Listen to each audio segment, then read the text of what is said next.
Hello, ladies and gentlemen. Welcome to an episode of Black Box Theater presenting Earth, Another Timeline. This week we will be entering into the realm of Cosmos, a place that is like Earth but not quite. Before we get started, I just wanted to take 1 second to recognize the music providers that will be whose music we will be using this week. All music, with the exception of 2 tracks, were taken from YouTube Library, and so we will be featuring certain artists such as Beethoven, Tchaikovsky, Audionautics, Kevin MacLeod, Mozart, Liszt, Grieg, and a couple other people. We will also have a selection from the Dark Souls 3 franchise and one from the Warhammer Total War series. So there's that. Without further ado, let's get into it.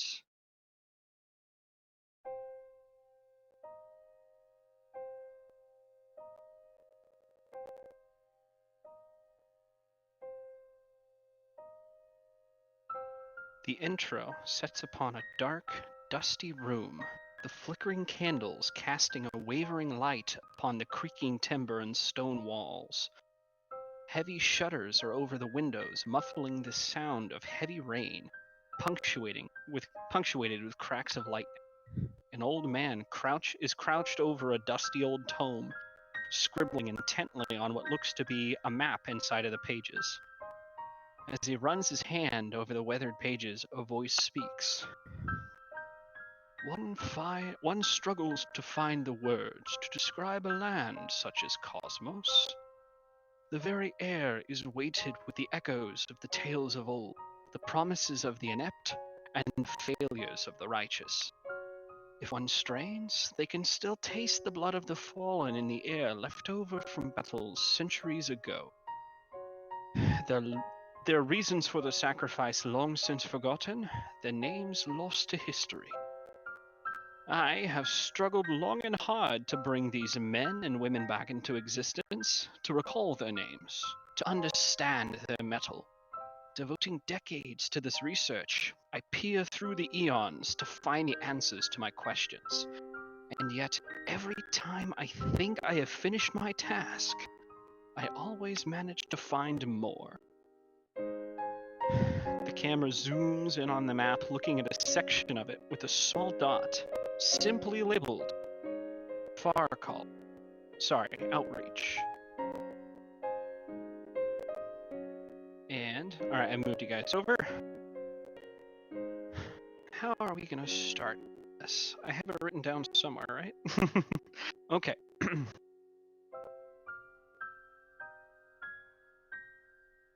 With the flash of light, each of you are, from wherever you guys in the world are, in this world that you are, oops. Alright, melee strike, interesting. My bad. It's fine. Wherever you guys are in the world, all of a sudden there's this bright flash of light. And suddenly, you guys find yourselves in a tavern. I'm sorry. All right, really? Yes. Yes. Let's start with. All right. Looking around, you guys find yourselves in a dusty old tavern. You guys are seated at a big table. All of you are right next to each other. None of you have seen each other before. Looking around, you guys, there's no one else here. All right, so there's, hold on. So none of you know each other. You look around, you see there's an old lady shuffling up and down behind behind the bar, muttering to herself and cleaning some glasses. And at the head of this table that you guys are seated at, there's a dwarf sitting there, grooming his beard. Noticing that you guys are stirring and waking up and looking around, He quickly puts away a jewel-encrusted brush and focuses on you guys with a smile. Ah, you're finally awake. I assume you have questions. Well, pulling a pocket watch out of his vest, he looks at it and says, "Well, we have a little bit of time, but after that, we must be off. We have a full day ahead of us." All right, so let's get some character introductions here real quick. First off, we have Mr. Mike. Yeah. You see a like very ashy, dark-skinned gnome who's got a hood up and like these kind of old robes that have these strange. One. Yeah. I was about to say how jaunty. But it's got like these kind of strange runic markings on them, along with a lot of like ceremonial markings. He's got this kind of white beard sticking out from inside of it. On his back, he's got a shovel and one of those hanging lanterns overhead. And the only other really defining thing that you see about him is he has a big-ass necklace that has like a dagger attached to it, and there is the sign of Phantasma on it, on the sheath of the dagger. And he's just kind of sitting there, looking around, kind of. He's got his hand kind of gently kind of touching the dagger, not unsheathing it, but he's not exactly sure what's going on. So he's kind of sitting back, kind of leaning back, taking stock of everything. All right, and seated to his left, I am so sorry by that, by the way. The rest of them are better. Seated to the left of them, we have James. Why don't you go ahead and introduce your character? So,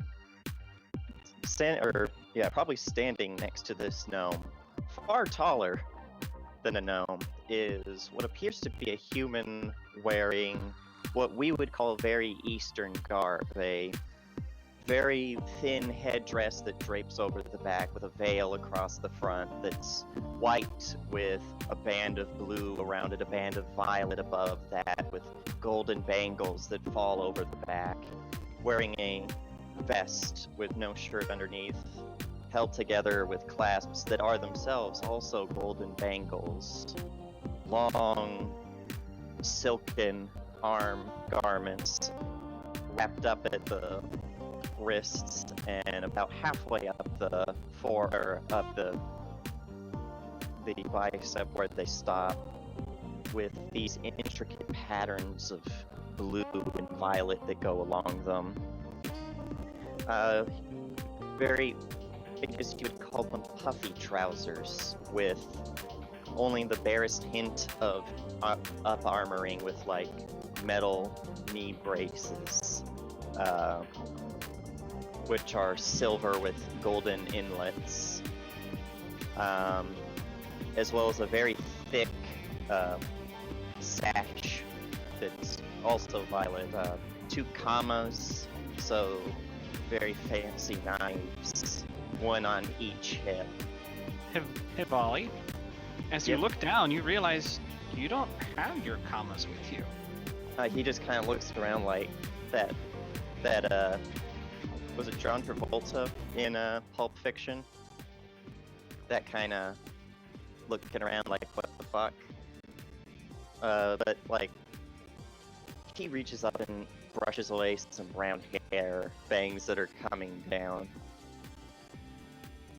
Very bright blue eyes looking at the group with this mix of confusion and also mistrust. He doesn't like that his weapons are missing, but doesn't say anything for now. Alrighty, and sitting opposite of you is Stromperilla. Go ahead and who that is, Brian. So. Okay. Well, she's a forged dwarf. On a decent height for a dwarf. She's wearing leathers with studs and fur all over. and is wondering where her Yes, as you notice, that is John's, not right. no one has any of their weapons. So she's standing up now and starts getting ready for a fist fight. Oh boy! All right, to the left of Stromberg. Yeah, go ahead, Sassy. Oh! Yeah, sitting there with cold calculating eyes, his long sword hair, he stares around Alberon. He's taking a measure of everyone. A cowboy elf? No. He's taking a measure of everyone else. Taking no mind that his spear is gone. After briefly glancing at each person, he lowers his gaze to the dwarf across, and his angular features count as he stares at this man and waits for more. But yeah, he's tall, 6'2", kind of like a silver white hair, old-ish, but not, not young, not super old. Like I put him at like 120 now, whatever that is for elves. Alrighty. And he's got long ropes that are just kind of rustling, holding perfectly still and stationary, but there's something rustling in between just every few seconds. Gotcha. Alright. And seated to your left, right across from Mike's character, Rael. Go ahead, Tech.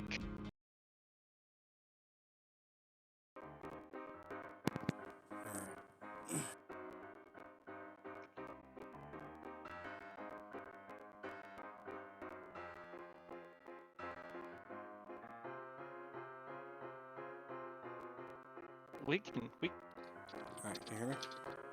yes. Alright, cool. So, yeah. It's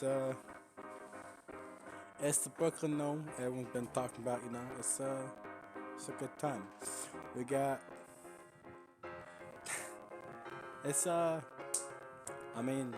yup. He's kind of dressed a little weird. He's got a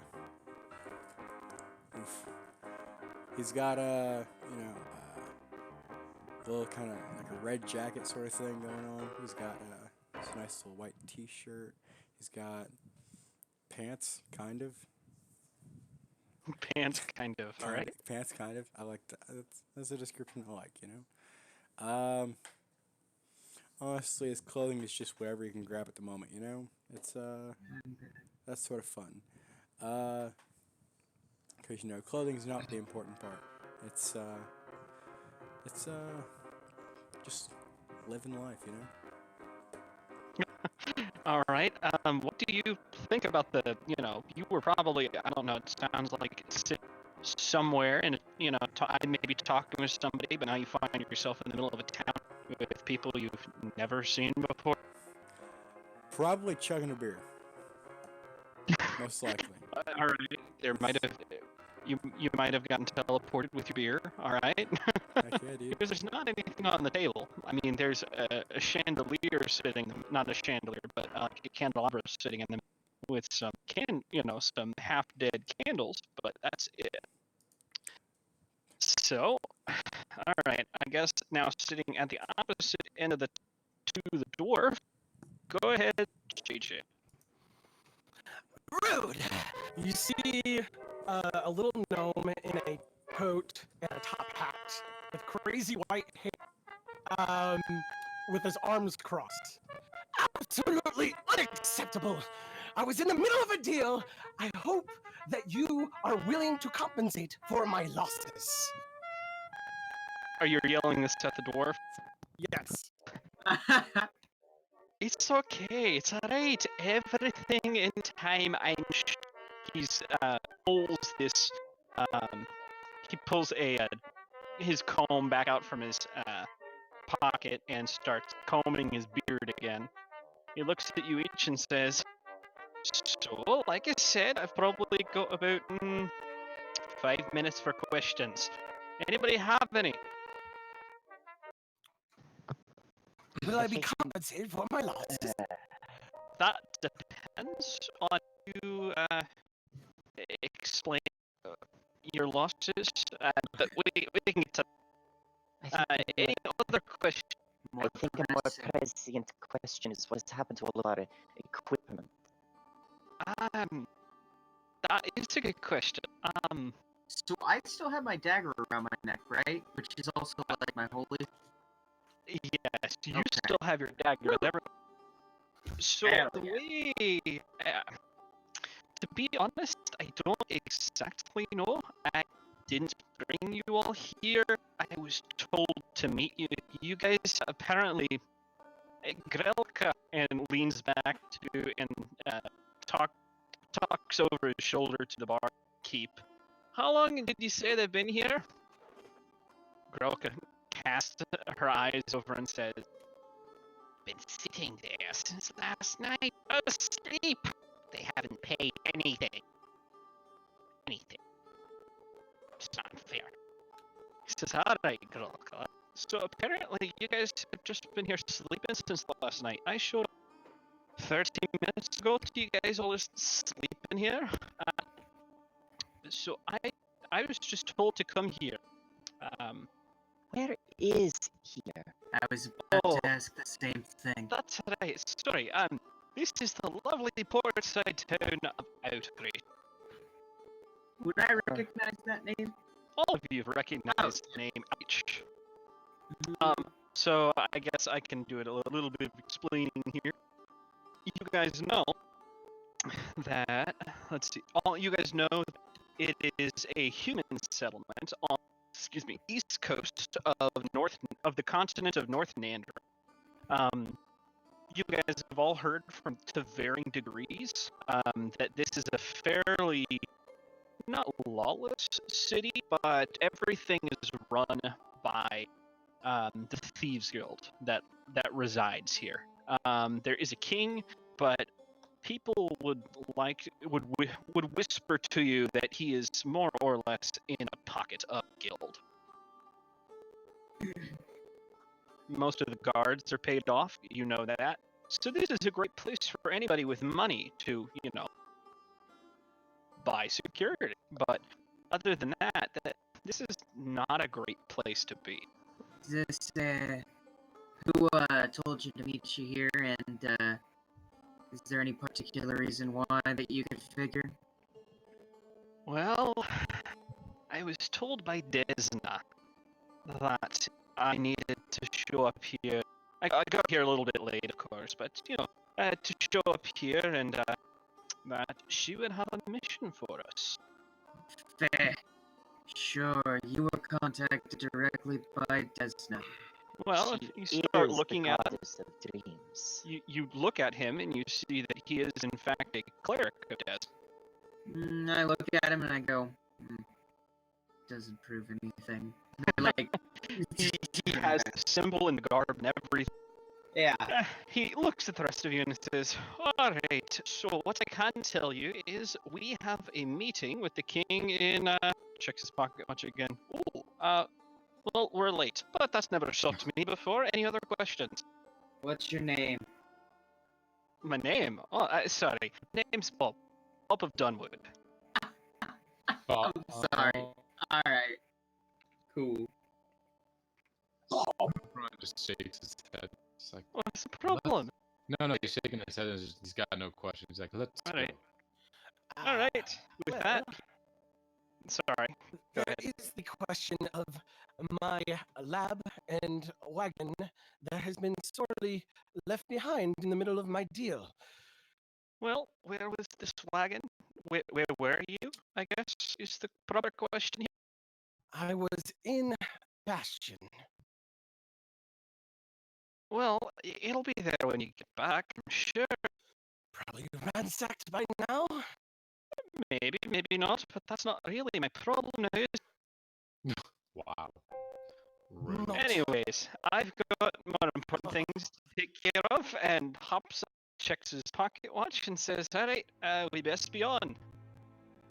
And throws a gold piece onto the table. Grelka, there's your pay. Steps out of the in a brisk walk. hard without his troop is a sorry thing. Did they mention outreach is where we are? Mm-hmm. It seems like it would be up. Right, Reach. Right. If you don't mind, I'll stick around a little bit longer. Just You stay hear a with voice me. calling from outside. You guys better hurry. I'm not leaving any of behind, but I'm not wrangling cats now. Yeah, I will follow up in the back, but I will be there as Yeah, soon as like- everyone else leaves. I probably turn to this very what's a good word? Shady gnome. And like anytime Havali turns or makes a very sudden move and all these like golden bangles make a little jingling sound. He like then like gets down on one knee, like offers a hand and is just stay with me, sir. I will keep you safe. Thank you, kind sir. Glad to know that there's some decent people still around. We've got to get moving now. Got 5 minutes behind us. I guess I reach out for his hand and we go.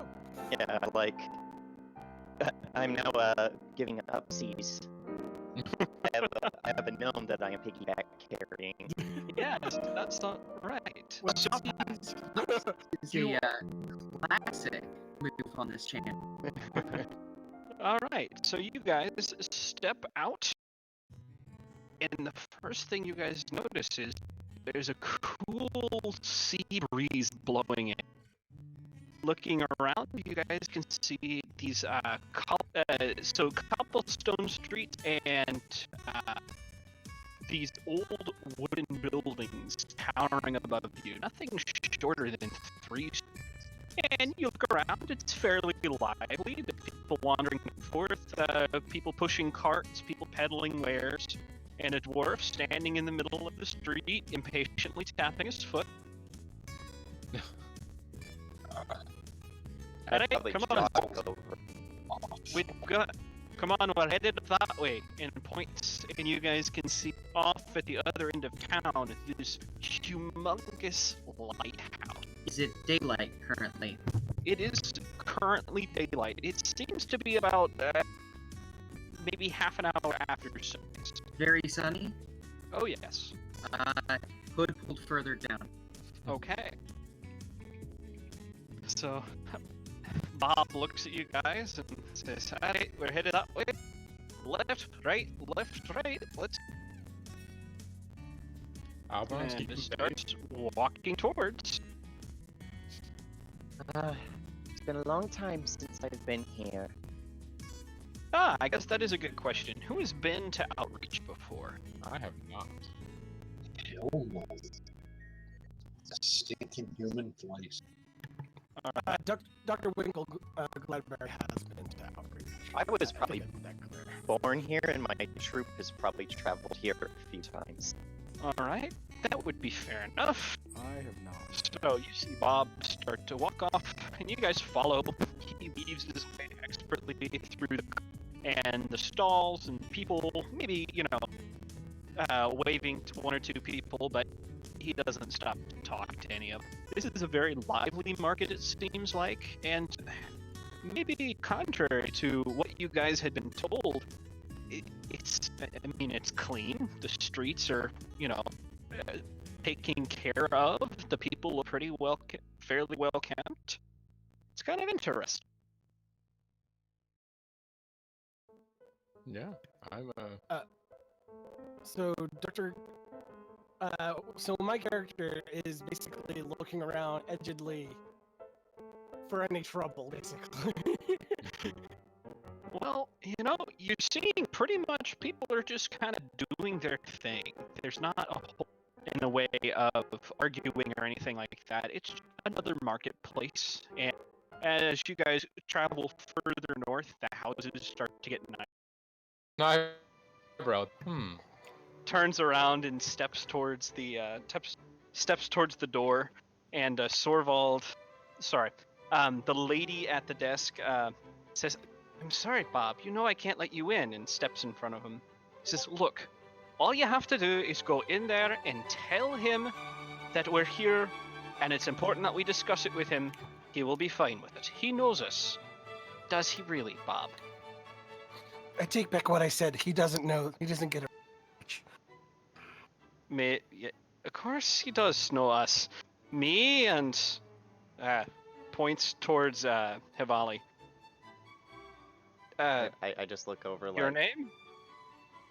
Hivali Seer of the. God, I should have picked a name for my troop by now. Huh. Hivali Seer of the The dancer. Felton. Oh, okay. I was gonna say of the feather dancers at your See, service. I was gonna say the Felton Feather.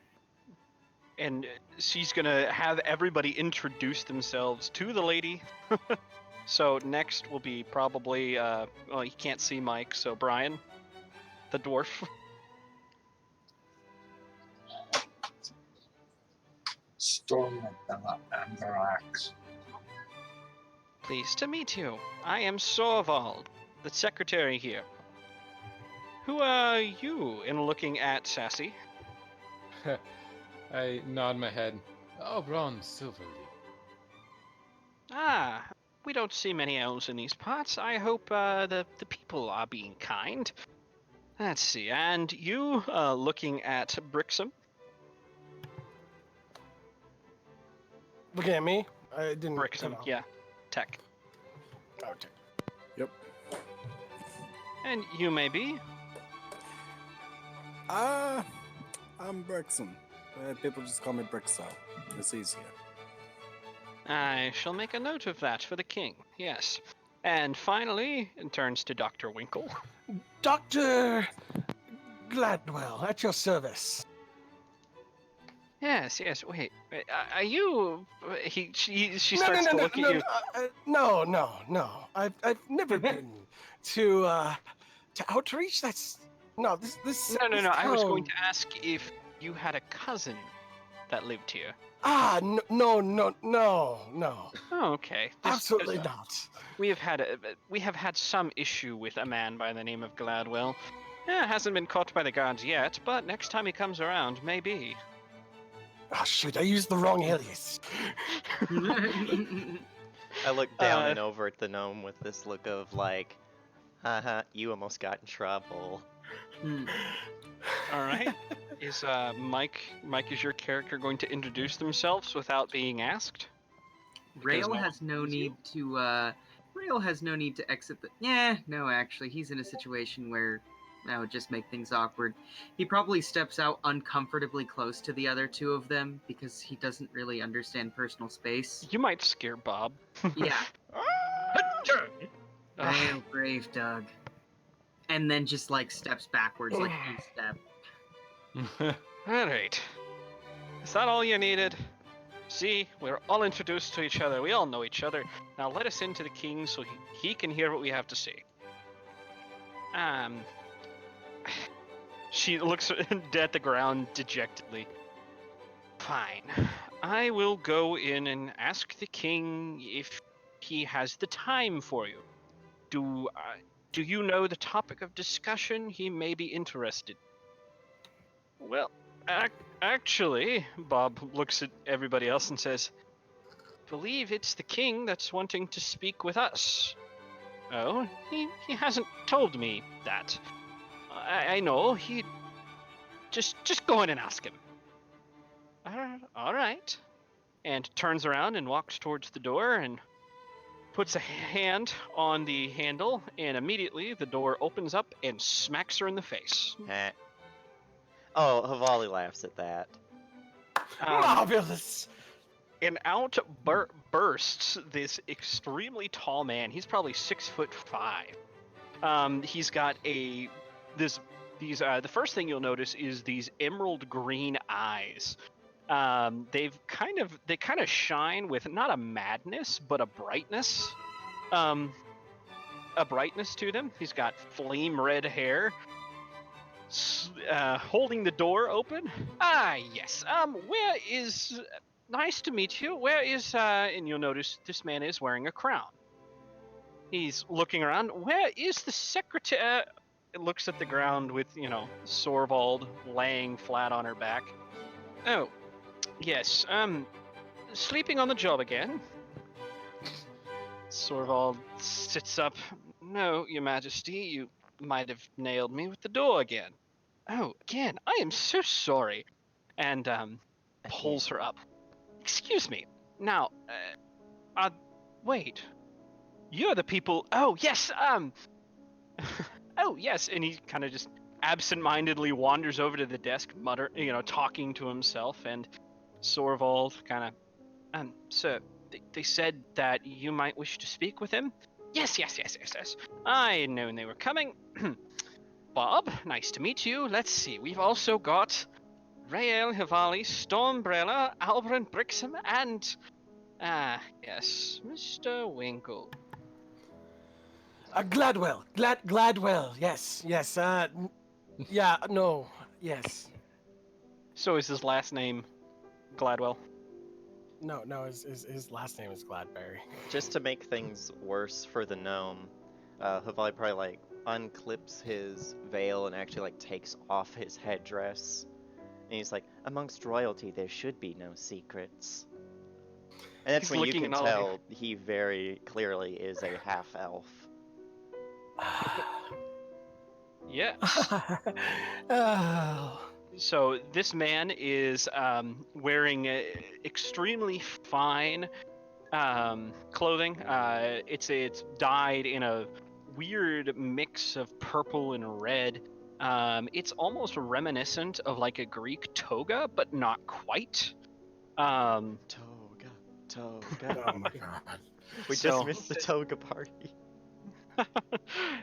He's, rummaging around on Sorvald's desk, heeding no mind to her, glances as he kind of shuffles and disorganizes everything and says, yes, well, I put a memo on your desk for these people and it seems to have disappeared. I'm sorry. Oh, wait, that was the executioner's desk, wasn't it? Oh, never mind. Anyways, my name is King Luftik, and, Luftik, you can call me, yes, King Luftik.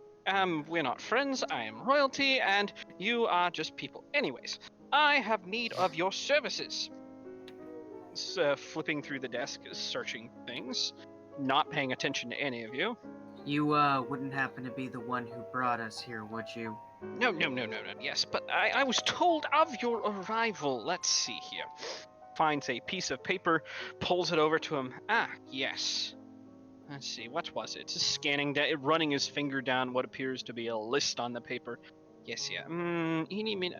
Pirates. Yes. So, there seems to have been a rash of disappearances of our cargo vessels recently. I was needing some people to go and check it out. Yeah, so that's what you'll be doing. At that, he looks at the king and goes, I'm not an errand boy. And just starts walking out. What? Of course not. There's money in it. You're not an errand boy. And starts looking at it. Let's see. 1, 2, 3, 4, 5,000 gold. Still looking at the paper. He turns around or he stops and says, per person or per the whole group? Depends. Are you walking out now? He looks. I'll take his chair. He looks and says, "The hell you will, you charlatan." How about this? And still looking at the paper. There is a reason you are here. I know it. Just like Bob over there. But maybe I can, if you do this for me, I can clue you in. As to why we're here? Well, yes, of course. And puts the list down and starts shuffling through papers again. Seems to find what he's looking for, which is this brass paperweight. And puts it on his head over the crown. I guess, so the detail, this crown is it is solid gold with many, many diamonds embedded into it, and at the center is this glowing, almost crystal. would this be something I could identify with, like, a society, or because we live in a I have- society, or history? I have occult identification, or I do oddity too. identification. I have that too from my past as a fortune teller. Hey, I Roll also me- have a roll me past as a oddities. fortune teller, Okay, Yes. oddities. so that would be occultism. Where's Wow. So Wow. fun fact, I actually have occultism. Wait, were you a fortune teller as well? Yes, no, I wasn't. It's just something he picked up. But I think you guys are good. Yeah, Yeah. I think I didn't need to roll. Yeah. Rael, so you look at that and you know immediately. Mm-hmm. This is so from your readings, you know that this is in Halfdorn. This was used, not Halfdorn, the little island city, Mm-hmm. Stanhalb, the place where Yeah. you grew up. The Yeah. dwarf used this as a gem that could harness and capture souls, and it could. And was used by you guys at least to capture wayward souls and keep them from haunting the living. Now, what's the whole history of, like, did it go missing? Was it traded? So there are many. So these are extremely rare gems. There's more than just one, Mm-hmm. but these kind of gems are only found in the mining cities of Ankor, the dwarven capital. I look at the gem and I go, "How did you get that?" This? Oh, the Dwarven High King gave it to me as a present. Don't you think it's lovely? And takes the paperweight off his head and puts it back on the desk. And now, anyways, you take care of that by tonight because we have a special charter leaving around 10 o'clock tonight. And if if this cargo ship is intercepted, well, roughly 30% of Outreach's wealth will go down the drain, meaning we're bankrupt. Yes? Okay, thank you. Have a nice day. But that doesn't explain. And he just kind of slams the door shut, and you can hear, singing from behind the door. Sorvald looks over at you guys and says, I am so terribly sorry.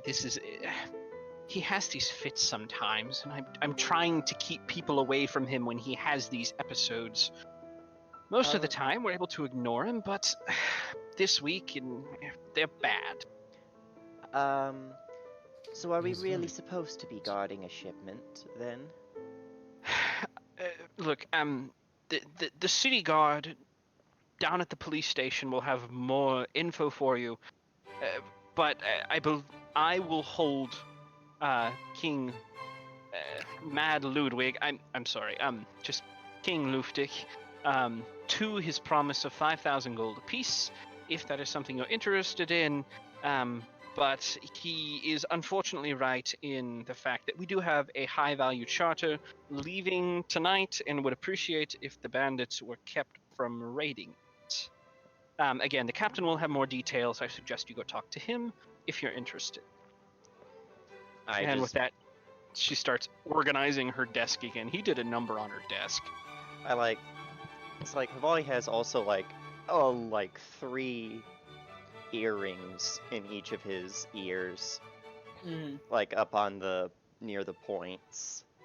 So he like brushes his hair back over his ears, puts his headdress back on, and reaffixes the veil. And then like just he's got these fans that are made from peacock feathers on his sash, and he like smooths them out. And it's like, well, Gotcha. I don't think we should be keeping anyone waiting. It's very bad to arrive to a show late. Wait. Hold on. Let me get this straight.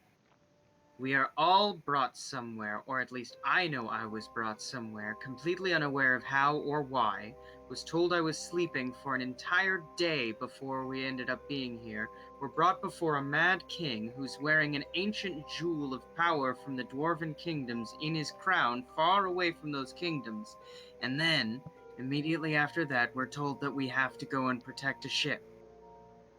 That's about the size of it. Listen, Does Bob no one says, else looking find- at you. Does no one else find this to be a fucking absurd concept? listen. I find I this agree. completely absurd, but the fact of the matter is, I am across the entire world from my troop, and I need to get And- back. And I am across the world as well, but I happen to have money. I am going to be sorely behind on my upkeep. At this point, all of you hear a little bug in your head. It's a small little voice. And it says, It says All will Oni-chan. Oh No. God, no. Cancel. it says, Yeah, you guys are not yeah. aware that you guys probably look at yourselves while you're hearing this little voice in your head. It's essentially saying, what you're hearing is saying, hurry, hurry, hurry, and it just fades away. Bob looks at you guys. So, I'm not crazy, am I? Someone else heard it. It said hurry, hurry, hurry. Who's using illusory magic upon us? I mean, sorry, Who's- you cut out. Did it say? Hey, Was Hurry, that- hurry, hurry. Okay. Hurry, hurry, hurry. Not, Okay. no, yes. Hurry the curry. I had So- it. I'd like to be of service.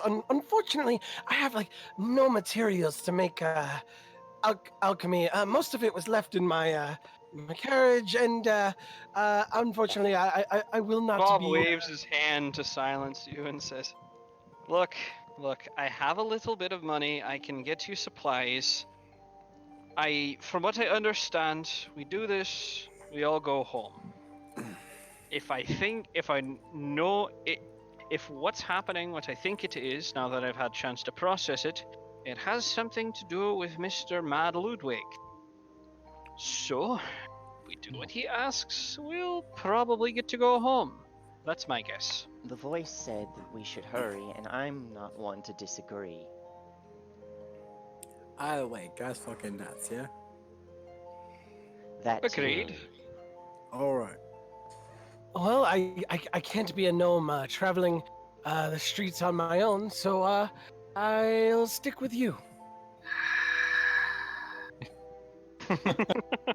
What is that? He like looks at the party and just is like, I am a madman surrounded by blind madmen.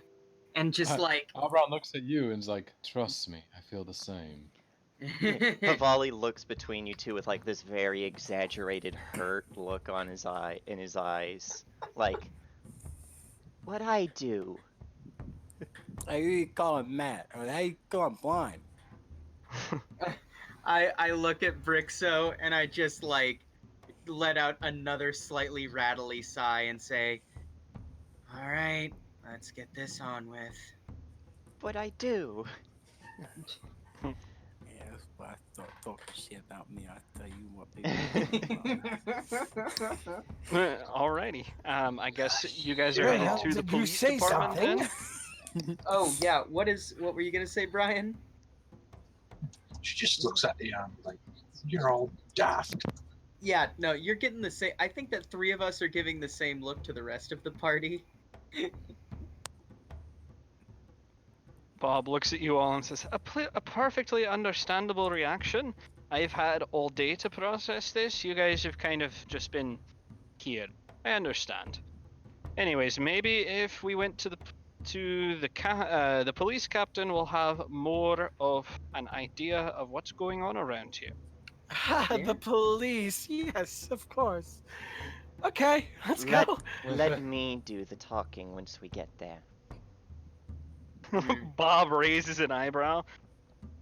Didn't you get in trouble with him the last time you were here? Or am I remembering another wandering The troop that got king themselves in didn't trouble? pay us what we were owed. We only took what we were promised.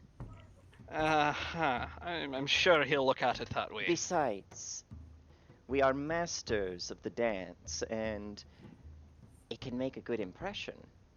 Well, as long as you're not dancing in front of the guards, I guess. Let's go. Well, that's what I meant Hey, to wait, do, don't I but- know that guy? Which guy? Dancing guy. Yeah, I know him. I don't know, do you? I don't know, do I? Maybe. I don't know, do you? Oh, I saw him. Well, the feather dancers have basically been in every major city at least once. I was gonna say, you've probably seen so many of these in your travels, you're not sure which one this is, which one he belongs to. There's the feather He's one of his dancers dances. who are like lovable little rogues who actually do put on good performances even for common people. And then there are people called the laughing heads who are just like assholes. Gotcha. It was one of them. I don't know. Yeah, Alrighty. dancing. Let's go ahead and head to police department, right? Wee woo, wee woo, wee woo. All right. You guys will probably step in. This is it's fairly empty. You can see a couple cells down the hallway. They're all empty. And almost immediately as you step in, there's this desk to the left with a man with a quill scribing some stuff down on some parchment. Well, Mr. Dancer, you said you were taking point, so maybe... Will. Yeah, I approach the counter and like I'm very patient, but if he's obviously like not paying attention, then I'll like tap a hand against the desk. Yeah. Oh, yeah. Yes, can I help you? Hello, my party and I were here to take I'll up be a right back. contract in the name of good King Luftig. Mhm. Ah, yes, old Mad Ludwig. Let's see. What did he? Which one did he send you here for? He has lots of interest groups through this city today. Protecting of naval cargo. Ah, yes. So the specific contract for that, and he pulls out a sheet of paper out from a drawer in his desk. Specific contract for that is thus. Slides the paper across to you. Basically, we've tracked a bandit we're not exactly sure. They're in the southern part of town on the other side of the river from us. They have been raiding our ships coming and going from Outreach, and this time they've just gone a little bit too far. A couple of our ships have gone missing. Normally they just take them back, but this time we've had ships missing, lots of dead. So it's finally time that someone went in there and cleaned out this bandit camp. Now, like I said, we don't know exactly where it is, but we do have one of their lackeys in the cells back there. If you would like to see if you can get anything out of him, we've been unsuccessful so far. Oh, I'm quite good at getting people to tell me things. That's good. Additionally, our sources have been a little unreliable. Let's see, he kind of pulls the paper back towards him. Our best guess has put the camp between 10 to 100 people. We're not exactly sure. We don't need them all dead. If their ship is either captured or destroyed, that's good enough for us. I look back to the party with like this look on my eyes when he says up to 100, like, But then I look back, perfectly normal, and I'm like, we can do it. From the corner is like, I will require a wagon and some materials.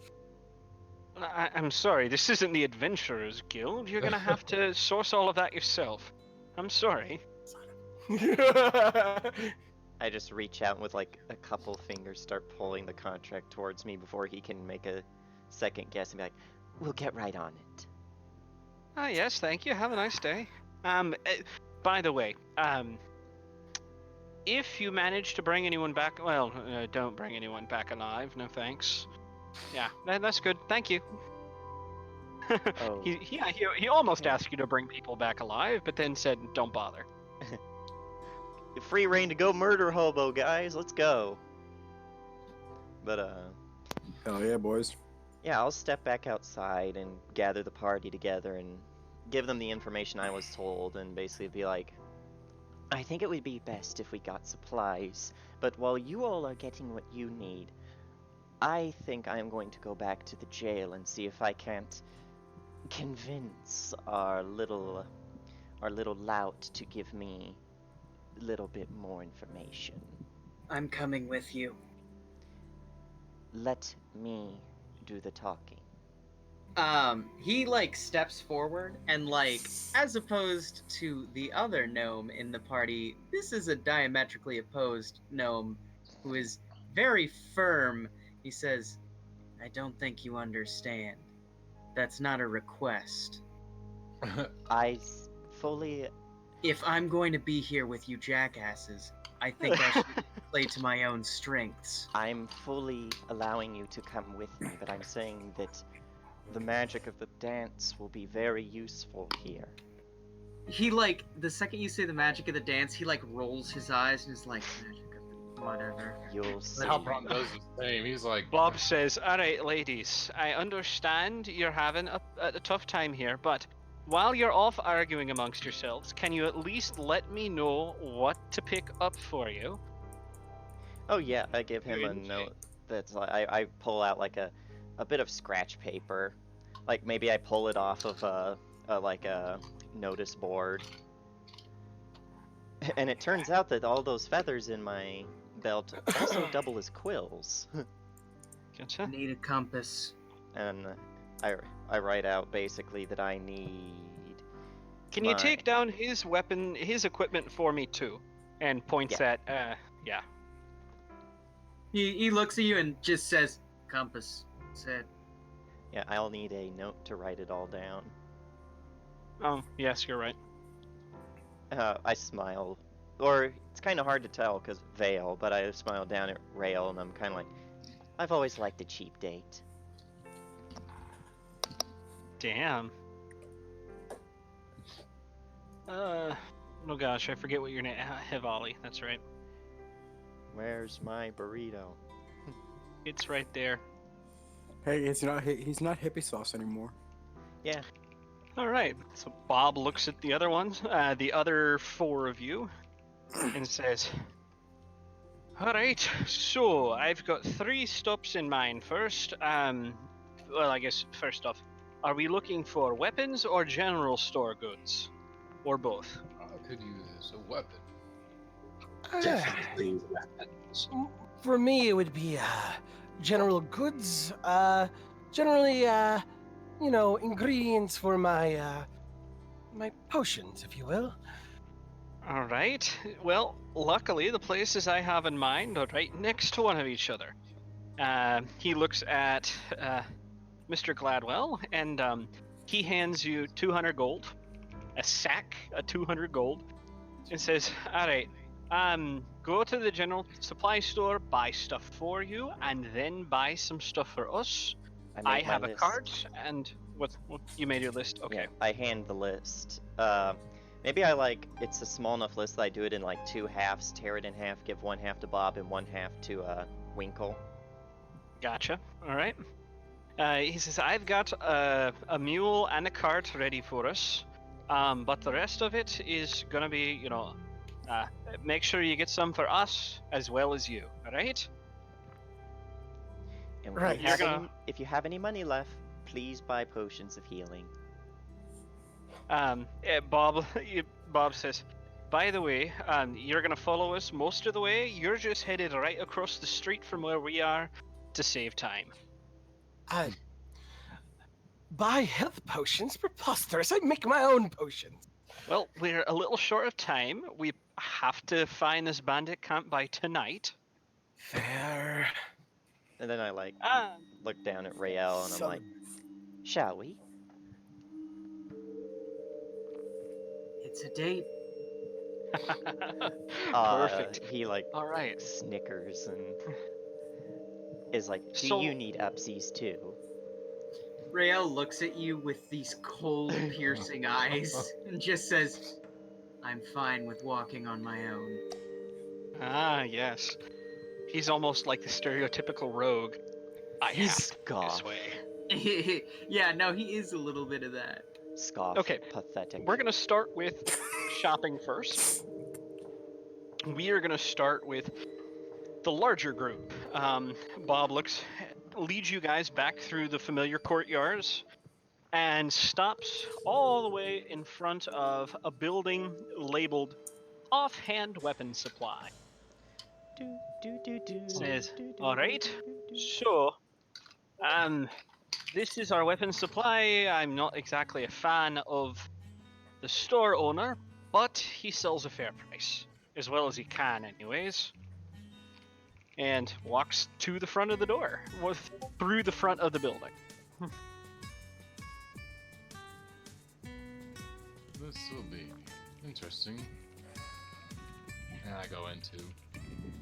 Okay, you guys walk in, and you guys look around. The walls are covered with weapons, bows and axes and swords and the like. You guys step in and you hear, "Hello and welcome to Offhand." Oh, it's you, Bob. What do you want? I'm just here with a couple of friends for some purchases this time. I'm not here just to look. Okay. Yes, well, the last time you looked, you cost me 500 gold pieces. It was not that much. Yes, it was. Anyway, so I have some friends here who would like to buy some weaponry. Ah, good. Paying customers for once. How can I help you? And you're looking, you guys are in at this point. They were arguing probably out of sight. And you're seeing an elf, an older gentleman with gray hair pulled back into kind of a ponytail.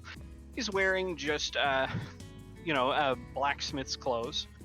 He does his own weapons maintenance here and says, take a look around. Anything I can get you is as fair of a price as I can make it. Buy my weapons. Let's start with other people first, and we can buy those afterwards. So how much gold do we all have? Is it each or just? Bob just looks at you and says, just pick something up. If I can afford it, I'll pay for it. I look for a bastard sword. You want a bastard sword? That's what I'm looking for. Really? Huh.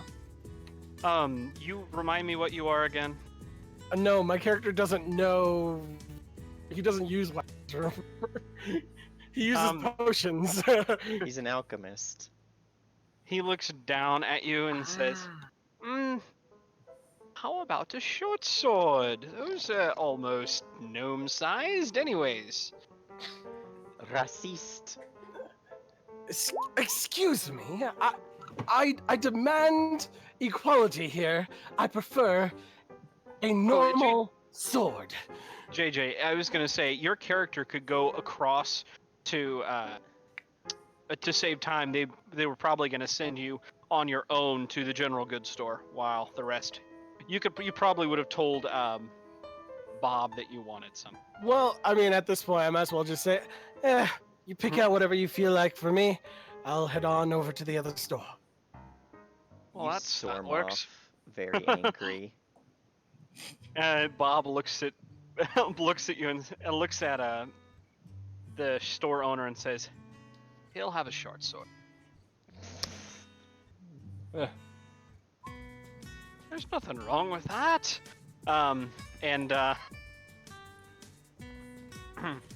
So other people, got 4 other people. What are you looking for? Does this place sell like shields too? Yes, it does. Okay. It sells armor pieces if you need it. He's got a little bit of everything here. Some interesting stuff too. You've got, glaives, guisarms, along with your halberds and all the other fun stuff. I'd probably just take like a spear and if he has a steel shield. Okay, let's start with the shield. Okay. It's 2 gold. You said what now? A steel shield is 2 gold. Okay. So you probably find one you like, bring it over, and he says, yes, let's see. Now, and starts looking through his ledger. Yes, price, plus this, plus... Alright, that will be 6. I can hear that. That will be 6 gold. Oh, but he's talking to Bob, isn't he? Well, no, he's talking to you with the shield. Oh, The I have to- shield. Well, you know, Bob said he will cover it, but you know, he's talking to you right now. The shield. Oh, okay. Yeah, that's fine. Halbron doesn't know how much money Bob has, so he's just like. Well, I looks was to Bob. gonna say, so the prices here are the same as in the book. So yes, 2 gold for a shield, but he's asking 6. Halbron looks to Bob and it's like, if you will cover it. He kind of waves his hand and says, "It's the Mad King's bullshit taxes." Yes, unfortunately, there is a 80% tax for weaponry and another 20% tax for income on my end, which is why I have to increase prices. Yes, it's interesting. Yes, Very. unfortunately. The Mad King has been getting madder ever since he got that stupid gem of his. You've seen it, yes? The one he puts on his forehead like a peacock? Now. Now, Selfip. This is the shop owner's name. Selfip, you know, we can't exactly talk about that in the open, at least not using the words you're using. Yes, I know, of course, he has people all around, of course. Yes. Anyways, anything else I can get for you? Probably. Wait, are bows simple weapons? Oh yes, Short they are. bows. Okay. Yep. Actually, I don't see bow at all for. It's under ranged weapons. Yeah, I'm looking right now. The hell? I see hand crossbow, heavy crossbow. It's under Crossbow. martial weapons, short bow Oh. and arrows. I can't use Yeah. martial weapons. I That's don't me. use simple. You could buy a crossbow. Yeah, I'd probably just get like that.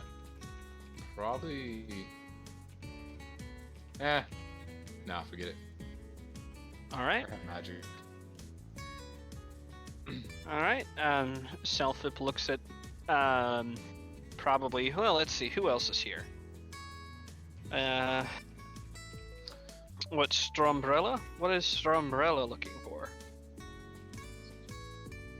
Just a quick question. Yes. Javelins disappeared too. That was from the kit. Yes, unfortunately.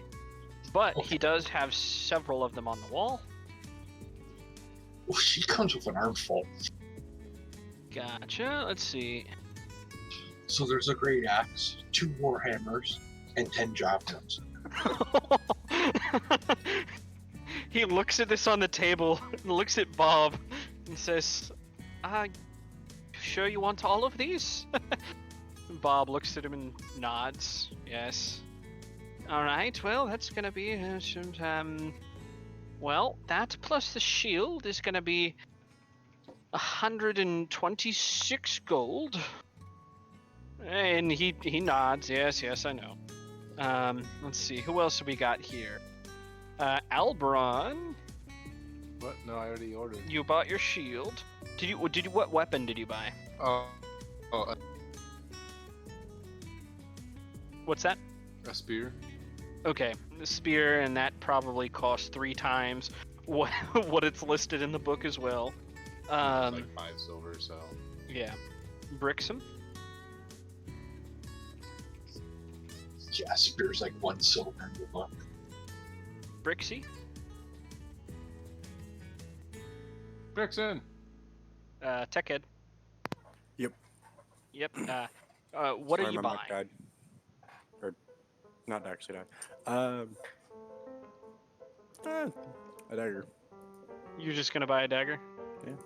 Okay, you probably find a dagger that fits your hand nice, stick it up there, and he'll be like, that's a gold. And, you know that normally, daggers are like a silver piece, if that. So, yeah, Bob looks at everything, this pitifully small amount of weapons. He's added a couple more onto the pile, notably for, let's see, which one is it? He's, thrown 2 comma on there, a sling, some ammo. He's also grabbed off the shelf.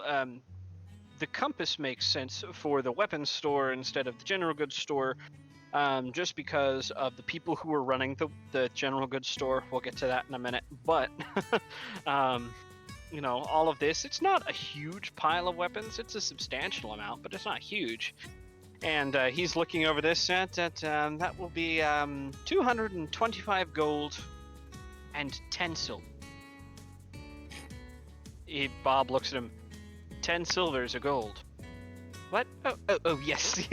Yes, I'm sorry. 226 gold, please.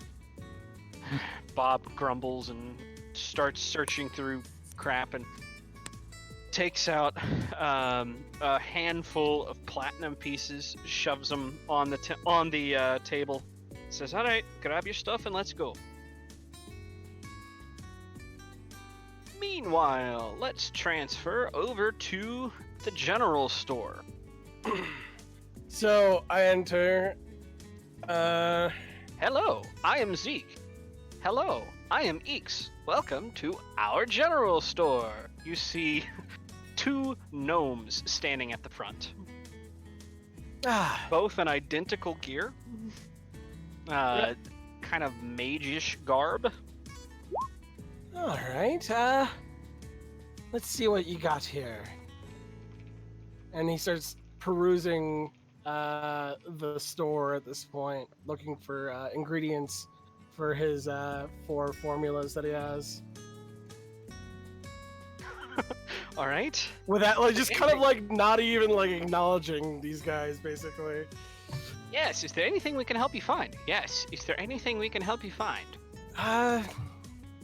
Yeah, I'm looking for some chemical tools and as well as some ingredients. Let's see here. I shall have you know that there is an additional 100% tax on all items used to make to make potions. I'm sorry, that's just the way it is. I'm sorry. What did you say your name was? I'm Eeks. No, I'm Eeks. You're Zeke. Oh, you're right. I'm Zeke. Oh God. You're all eeks to me. So, Yes. I would like to, how about, okay, how about this? How about we, talk about this? Why are we, having 100% tax on alchemical goods today? At this point, Zeke kind of puts his, crosses his arms and says, "Why don't you go talk to that King Ludwig? He's the one taxing the crap out of everyone in this city." Anyways, Right. how can I help you? So, you were looking for our chemical supplies. Yes, we have our sets over there. We can also have our normal stuff over here. And, is there anything else? I'm a proper businessman, and I am looking for a supplier here, actually. Interesting. What kind of supplier? I am quite the famous traveling potions maker. Interesting. Yes. So, are you looking for ingredients for potions, or are you looking for potions? I'm currently looking for ingredients for potions. I'll take a few health potions as well. Unfortunately, there's an additional 250% tax on potions in this town, courtesy of Ludwig. But one of them leans over. We get a cut from a dealer of ours who is off the grid, so they say. If you would buy potions from them, we get a small cut, and it's far cheaper than anything you would find here. And he winks and leans back. Anyway, so you were looking for potions? Right. Who would I, you have any friends in town that I, could inquire for, some perhaps knowledge about procuring, alchemical, supplies? Maybe, around town, maybe out in the woods, and this is him kind of hinting that he wants to know more about the deal that's under the Right. table. And I say, At this point, each one of them takes turns saying a word to you, and so it's kind of hard to keep track of the conversation, but you get the gist. They say, well, yes, Grelka is the one who handles all of those kind of transactions in this town. She's over in Half-Mast Inn if you're interested. do I recognize the name Grelka? Yes, Grelka is in fact the bartender at the inn that you guys were at the start of this little adventure. Aha. Okay, I'll do that. I'll go inquire. You have been most helpful. Thank you. Well, of course. Anything else will be anything else you need? And in the back of your mind, you hear. In the back of your mind, you think, wasn't there something I was supposed to buy for someone else, like an adventures pack, a bandolier, or sheaths? Ah, right. I'm sorry. I got ahead of myself. I do need a bandolier, an adventurous guide. As you're Pack. saying these Sworn I things, remember they're something. ducking under the counters and popping right back up with your requested items. Oh, that's exactly what I was looking for. And so they pop back up with those. And yes, anything else for you today?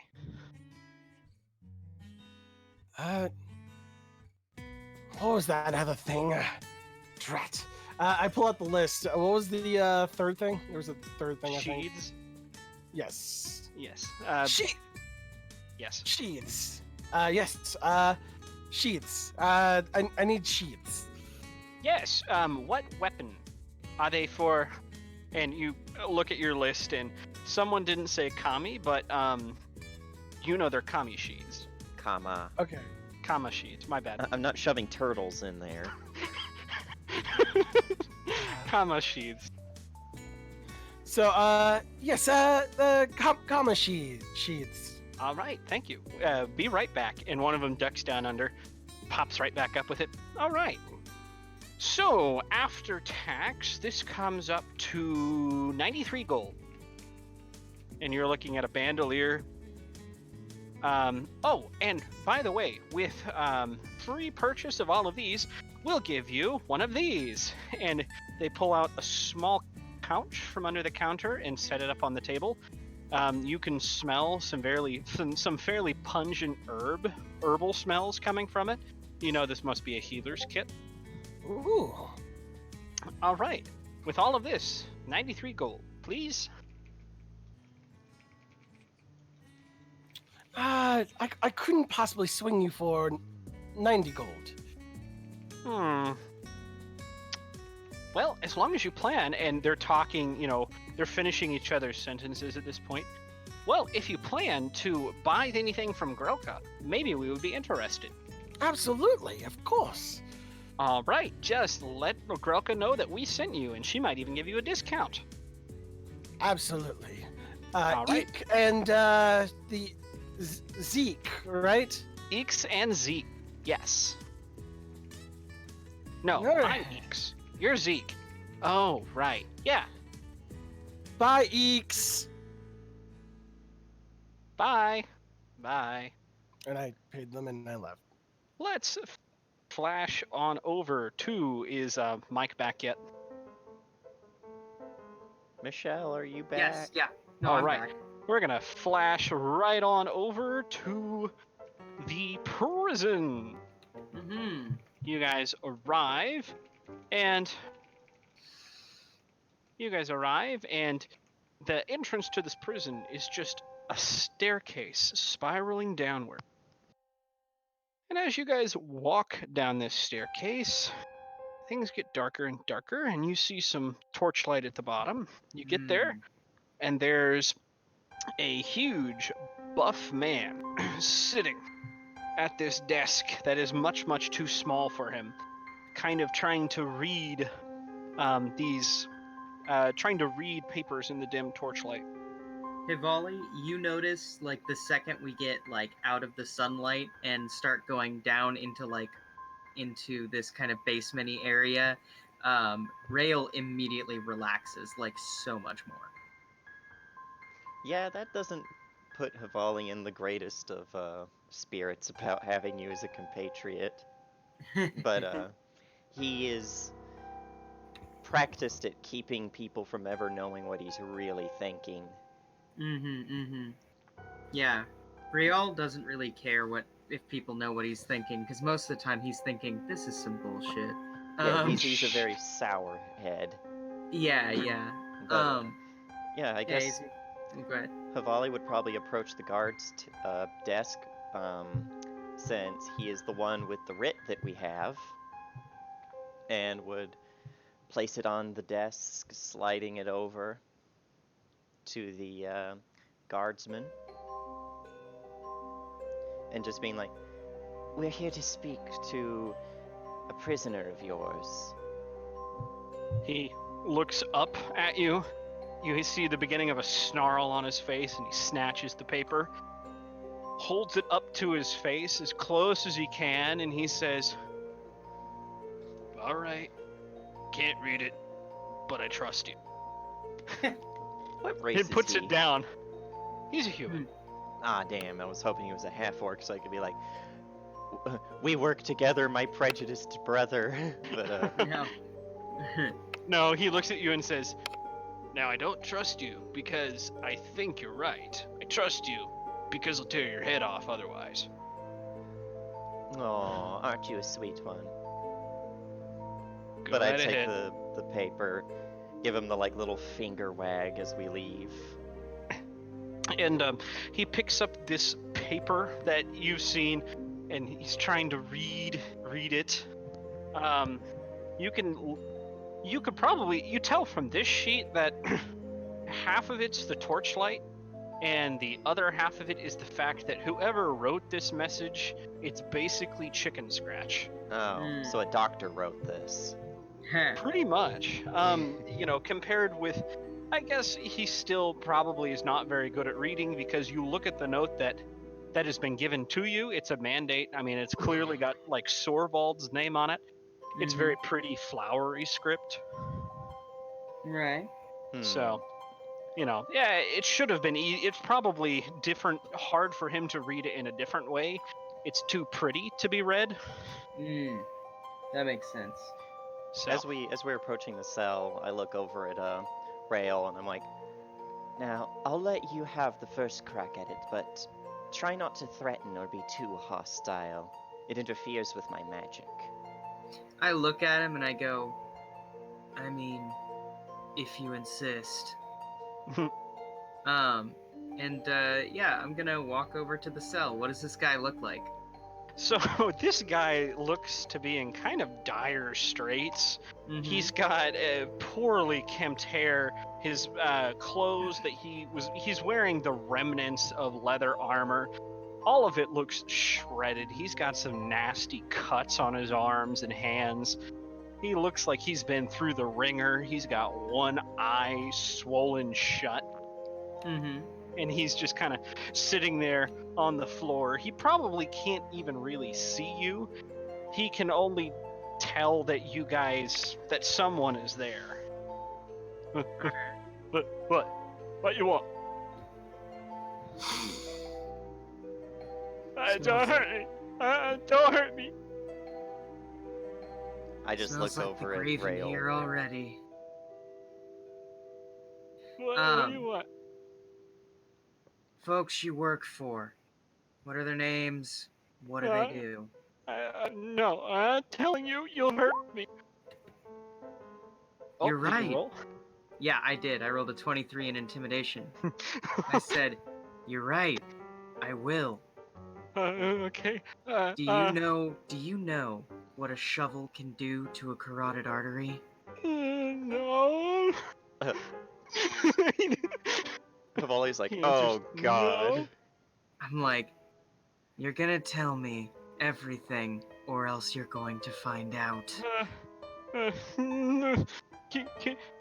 I want out of here. Can you? If I tell you, will you talk to him and let me go? I think the bounty's only like 100 gold. Just I need out. I look at Hivali and I like pull him down. Oh, and Havali looks like he's actually like a little. He feels really bad. He feels for this guy. Yeah. He pulls you down and he goes, "Everyone deserves a second chance. You want to Freedom talk is to the- the guy?" Freedom is the right of all beings. Amen. And he's like, "Talking politely isn't exactly my shtick, so you want to handle that?" I can do one even better. And the guy can't see, but for Rail's sake, he starts like a small little dance where he like turns about and then does like a half windmill with his arms. Is As this he's- a spell? Yeah, he's gonna do a spell. Okay. Let me find it. As he's muttering some magical incantation. Nice. And then just you see like this soothing mist start on like appear around Hivali and then around the prisoner until it turns into a beautiful little lotus flower that disappears. And He can't absolutely see it, but you don't even have to make. He's calmed by it. Yeah, I also would like to heal this gentleman. Okay. Yeah, I'm gonna just ask him to like come up to the bars. I know that I just scared the shit out of him, so I'm gonna be like, "Hey, I'm not gonna fuck you up. Come here." You can trust That's him. exactly what Trevor would say. Come over here. I'm not gonna hit you. Smack. Don't tell me. Don't Yeah, not tell me right? what I want to know. So after that first healing, he has control of both of his eyes again, and he can see more clearly, and kind of drags himself up to the front of the front of the cage. I grab him on the shoulder, and I'm like, "I don't want to bury you yet," and like just like pulses like this kind of grayish wave that, like, if you've ever played Oblivion, whenever you cast a healing spell on someone and it does that little like whoosh, whoosh around their body, like one of those. Good idea. All right. So that kind of stuff, the cuts start to fade away, and pretty much all that's left are some dull scars. He manages to pull himself up off the ground, I guess Mass Effect style, after someone's, had magic Medigel. Mm-hmm. I'm dying on the ground, too. I slowly stagger to my feet. Thank you. I didn't know how much longer I had. And you could tell that his first voice was not his real voice. It was just, he was beaten that badly. Mm-hmm. Couldn't understand what he was saying anymore, and you could see now that he's missing several front teeth, not necessarily because of his own volition, but probably because they were beaten out of him. The gods Okay. did this to you, didn't they? Well, yes and no. Look. Alright. So I take it you know that I was running with the bandits, operating out of the bay a few miles south, or a few kilometers south. We've been paid to try and stop them from taking the trade ship leaving soon. Oh, that's true. Oh, gods help us. Listen, the guy running it, his name is Brock. Frying pan into a drying pan. What's that? I'll turn this frying pan into a drying pan. I had not even thought about that. I'm sorry. My name's Adams. All right. I promise I won't go back to him. My days are done. Half of this stuff's the guard. Fatso over there did this to me. And then you hear him say, "Fatso did this to me," and the guard turns around and says, "Hey, shut up, or I'll do it again." We're You'll do no speaking- such thing, bud. We're speaking with our friend here. Allow us a little privacy. Well, make it soon. He goes on the chopping block tomorrow morning. Hmm. I look at Hivali and I'm like, I'll work the guy. Go talk to the guard so he doesn't get any misconceptions about axes and necks. Yeah. I So, approached the guard, and I'm actually going to try and not using my dance, but just with like my general charisma. As a bard, I can make or I think it's one of my feats. I can make an impression using performance. Where is it? Yep, impressive performance. okay. So I'd like to make an impression on him to kind of get him a bit more on my side. Okay, what are you gonna, so you're dancing for this? No, oh, fuck off, game. But, that's with a plus Okay. 11. But, it's more just using, like, the way I carry myself when I walk is very sonorous, in a way. Mhm. Like, everything seems to be done with a sort of, it's probably something do you he want? inherited from being an elf, is like this elven grace and how he moves. What do you want, elf? I wanted to talk to you about the situation with your prisoner. Well, bounty of 100 gold's not paid by today at 6. He goes on the chopping block tomorrow his- morning. What are his crimes exactly? Murder, assault with intent to murder, thievery, high treason, you name it. Oh, I don't think that those are quite as bad as we like to think. I mean, he's just an underling. He's not the one actually pulling the strings. It'd be like if you went on Yeah, trial for Tell something the it to king the did. 15 cargo ships that have gone missing in the past 3 months. He's a part of that group. That group's committed those crimes, therefore. I think we can come to an understanding. And, like, you just see, like, the air around him is, like, calm and melodic. There's almost, like, the twinkling of his bangles. You're trying really hard to get this to work. Yeah, I mean, that's the point of me being a bard. So, yeah, he has to He make looks a at you. will save. He looks at you and says, "Fine. Look. I'll say he got out, and there's no... And it was off my shift. Now, he pulls the sheet towards him, and thrusts it into you. I've been trying to read this for the past 2.5 hours. It's from old Mad King Ludwig. These are the people that I'm supposed to haul in for interrogation next. Read off their names to me so I can write them down here so I know to get them in." I can do that. All right. It's our names, don't do it. Yeah, well, first things first, I'm gonna read them before I actually say anything. So, this is in fact written in Chicken Scratch. You can barely make them out as is. But the first name on there is, let's see, Rael Gravedug.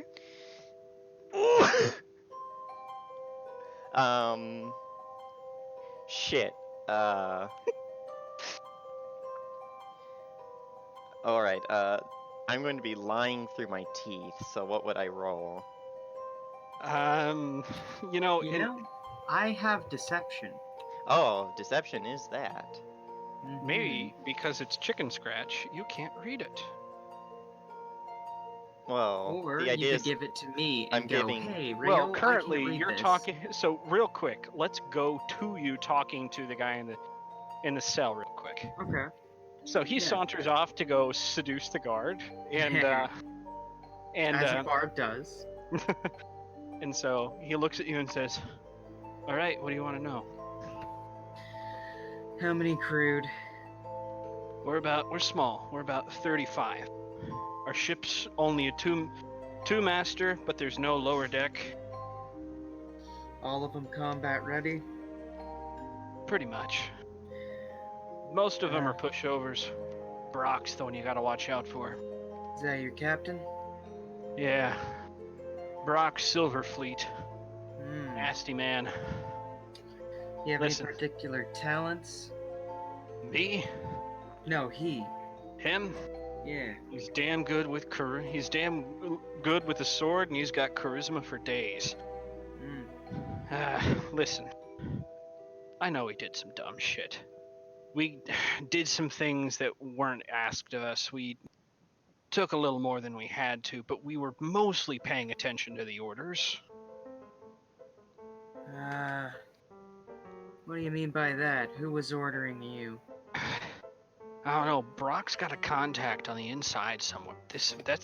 He's getting all of his information from someone either here in the castle or out in the shipyards. There's no way any of us would know when those ships are coming and going otherwise. Recently, in the past couple months, we've been hitting more than just regular supply vessels. We've been hitting, monthly escort ships. We've been hitting gold ships. Heck, last week we even hit a slave ship. Do you even know how hard those are to track? I got two questions for you that are gonna sound completely strange. Uh-huh. First question, what do you think of the king? What, old man King Ludwig? Yeah. Well, he's crazy. Old and mad? Pretty much. Although, now that you mention it, he's gone off his rocker more 15 years. Not sure what's up, but that's just my opinion. No need to go spreading it around. Sure.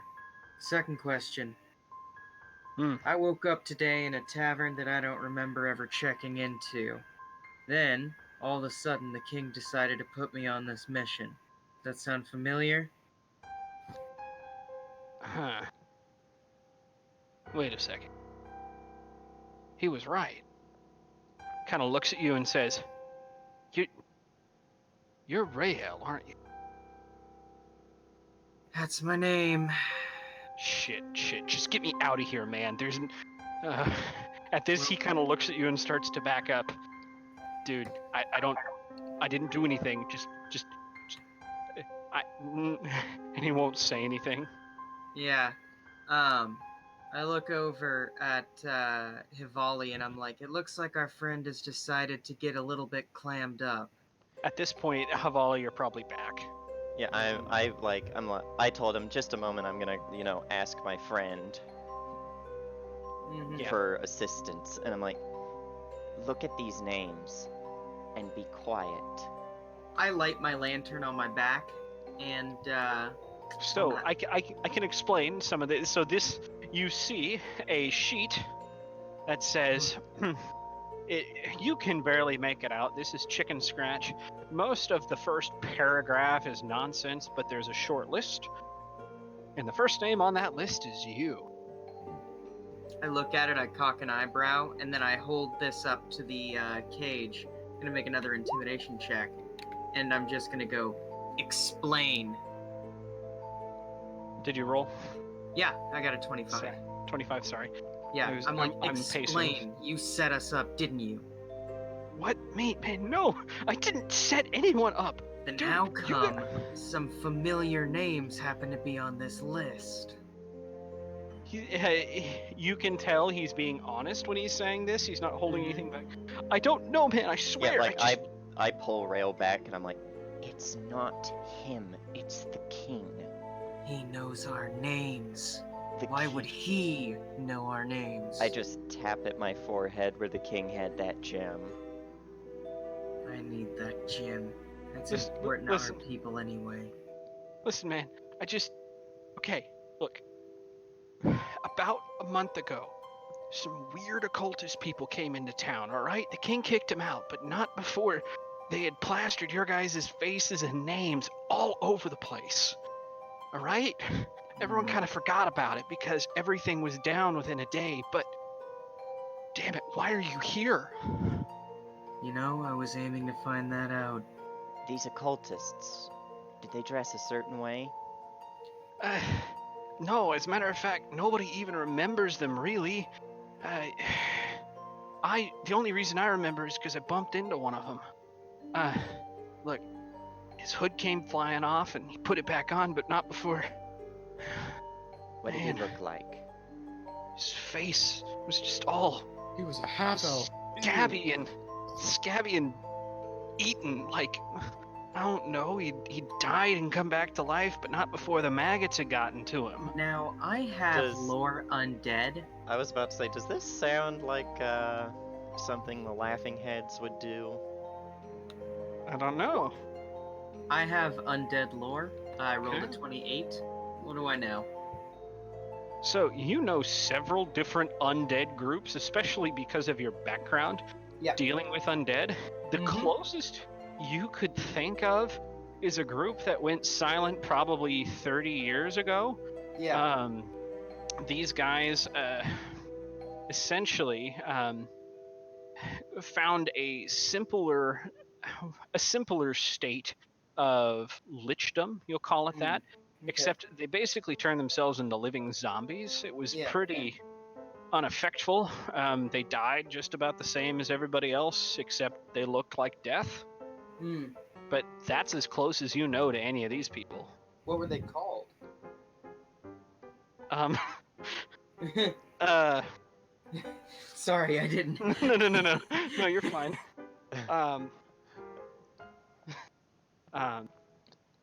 The Blackheads. Like the zit.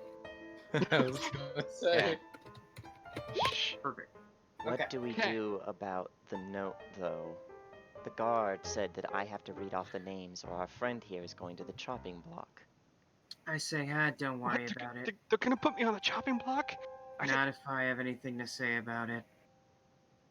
And I I'm just wanted to read off a bunch of fake names, but I'm like, don't worry, I've got plenty of them. except Nia walks out. I wanted to.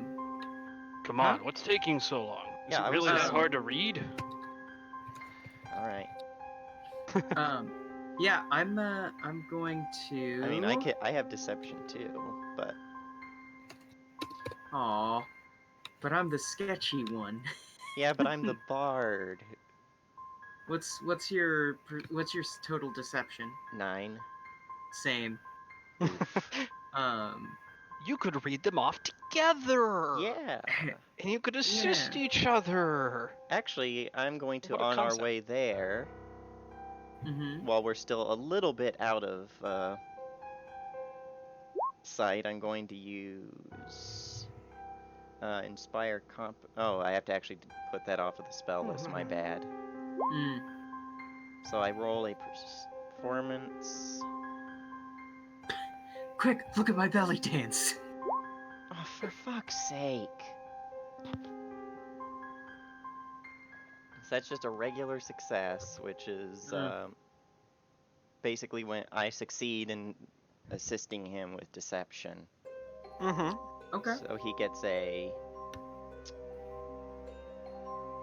I don't know. It doesn't say. I'm gonna Thought it say a was- +3. Yeah, Alright. it is like a weird status bonus. So yeah. Yeah. Something.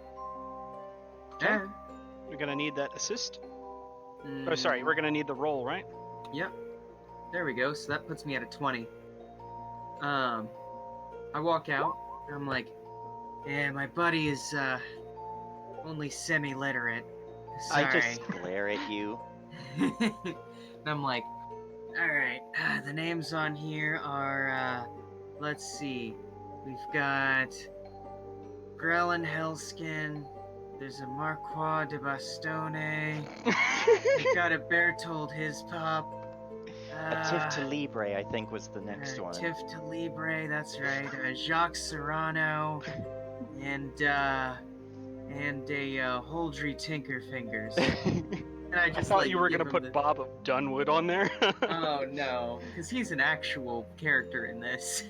And I hand him the paper. These people? Are you sure? That's what it says. Man, Whether or not these people even Knows. exist. you think you know people. And starts, filing things away. Oh, I get Well- this look like, oh! Well, it's a shocking revelation to me, but justice will be done. Now, Oh. about letting out our friend. But oh yeah, I've got the key around here somewhere. No worries. That doesn't inspire confidence, GM. Well, that's what he says, and he's still filing papers, Yeah, putting things back. for the Let me day. give him let me give him some assistance here. Yeah, I was about to say, Okay. let me do some percepting too. Yeah. Oh yeah. Do we see the key? Just a second. Sorry. What? Oh yeah, it's on his belt. It's on your I belt, say. sir. Hmm. Oh yeah. I hold Yeah, out my sure. hand like gimme, gimme, gimme. Looks at you and says, "Now listen." He I'll give he it throws up back. his hands and says, "I can't give you the keys. Let me go do it." Gah. I'm gonna follow him. I'm going to Follow. quickly look at that desk and see if I can't like find anything else that's like, the king's gone insane and wants to kill us. Well, roll me some search. That would be another perception. Or if there's anything else of note. Oh, yeah. As a matter of fact, so. All right, you weren't there. No, he started. You were there when he was talking about the posters. Yes. You find, a bunch of names, but something does stick out to you. You do find a poster, and it's got the 6 of your faces on it. 7 of your Hmm. faces on it. Yoink, fold it up, put it under my headdress. All right. And at this point, the guards, unlocks it, slams them there. Get out of here. Turns around and walks back to the desk. And I'm just still as being a little saint, like I never moved. Pretty much. as my friend here exits his cell, I look at him and I go, remember, no going back to any kind of funny business. The graves are always dug. Yeah, you got me, man. Just don't hurt me, okay? Whatever business you guys stop in at, I don't want any of it. Yeah, I wave him along at this point. I'm bored with toying with this guy. I lean down to Rail and I'm like, we need to get out of here now. I found one of the posters in his stack of papers. I look at him and I look at Hivali and I'm like, alright. Look at the guard and go, well, you have a good one. Don't hurt yourself trying to think too hard, bud. Just start walking out. Yeah, I'm walking out very quickly too. Okay. I'm not walking out quickly. I'm taking a casual stride. As soon as you're back Alright. outside with me, I take the poster out from under my headdress, unfold it, and hold it to where only we can see it. Mm-hmm. Yeah, there's our faces. There is a poster. The 7 of your faces on it. And you know what? Look at it. It's got your names right under each face, too. I pull out my flint and tinder and slowly start to move it towards the corner of the paper. I start moving away. I'm like, I want to show the others first. Then we burn it. Yeah, someone might have sharper eyes, be able to discern some extra details. That does seem like the kind of thing my character would actually do. All right, so He's a pretty investigative type. That's a 23. okay, so Of all the taverns, why did it have to be this one? you guys all probably meet up back at the Half-Mast Inn. Oh, and Hivali looks a little shooketh. Yes, and so you guys all arrive actually about the same time. So Bob, looking at everybody. All right, I think we got everything we need. What do you think? We have an issue. put the paper Oh yeah. down. Any on more the, issue than suddenly appearing? Put the poster down on the table and let them all look at it. Yeah, a big fucking issue that's bigger than us suddenly appearing. Also, the king had us on a list to be interrogated and then executed tomorrow. No. the This king music gave is the no list- longer appropriate. Hold on. Alberon's like, the king accidentally gave the list to the wrong person. Remember, he said that. He gave the list, and He then was looking for the list he meant to put on his, what's it called? Desk. But remember, our but friend then he- also said that a group you remember- of undead cultists were responsible for filtering these posters and smearing our good names all across town. I exposition dump real quick. Okay, thank you. I was like, I wasn't there for that. Okay, so yes, you guys learn about the list of names, the person you broke out, the things you've learned, and you finally end up on this poster. And it's got the 7 of your faces on it. Maybe, well, Bob's looking at it, and everybody's kind of huddled around in the middle of the street over this one piece of paper. Oh, I thought we were in the tavern, like at Okay, a table. sorry, yeah, you guys would be in the tavern, which means I Yeah. can change the music. Hooray! So you guys are probably back at your table with Grelka in the background. And nobody pays anything here. Grelka. That's my cue. I'll be right back. I need materials, especially if things are getting kind of serious. And then he runs over to her. I'm a paying customer. Ah, yes. Good. Hold on real quick. Let's talk about Yeah, this I know. You guys can paper go real and quick. continue talking. Yeah, but my roll doesn't do anything. But Okay. while he does, like with an expert little twirl, he puts the commas in their sheaths and then puts them on his hip and feels a lot less naked. Okay. So, all right. Everybody roll perception, I guess. I already rolled it for that poster. Yes, got a I see. 23. Which is why I was Right like, mine on, did Molly. nothing. Oh, Strombrella. Ooh, Strombrella knows what's up. Oh, sorry. Strombrella. Sorry. Rebella. Yep, that's my bad.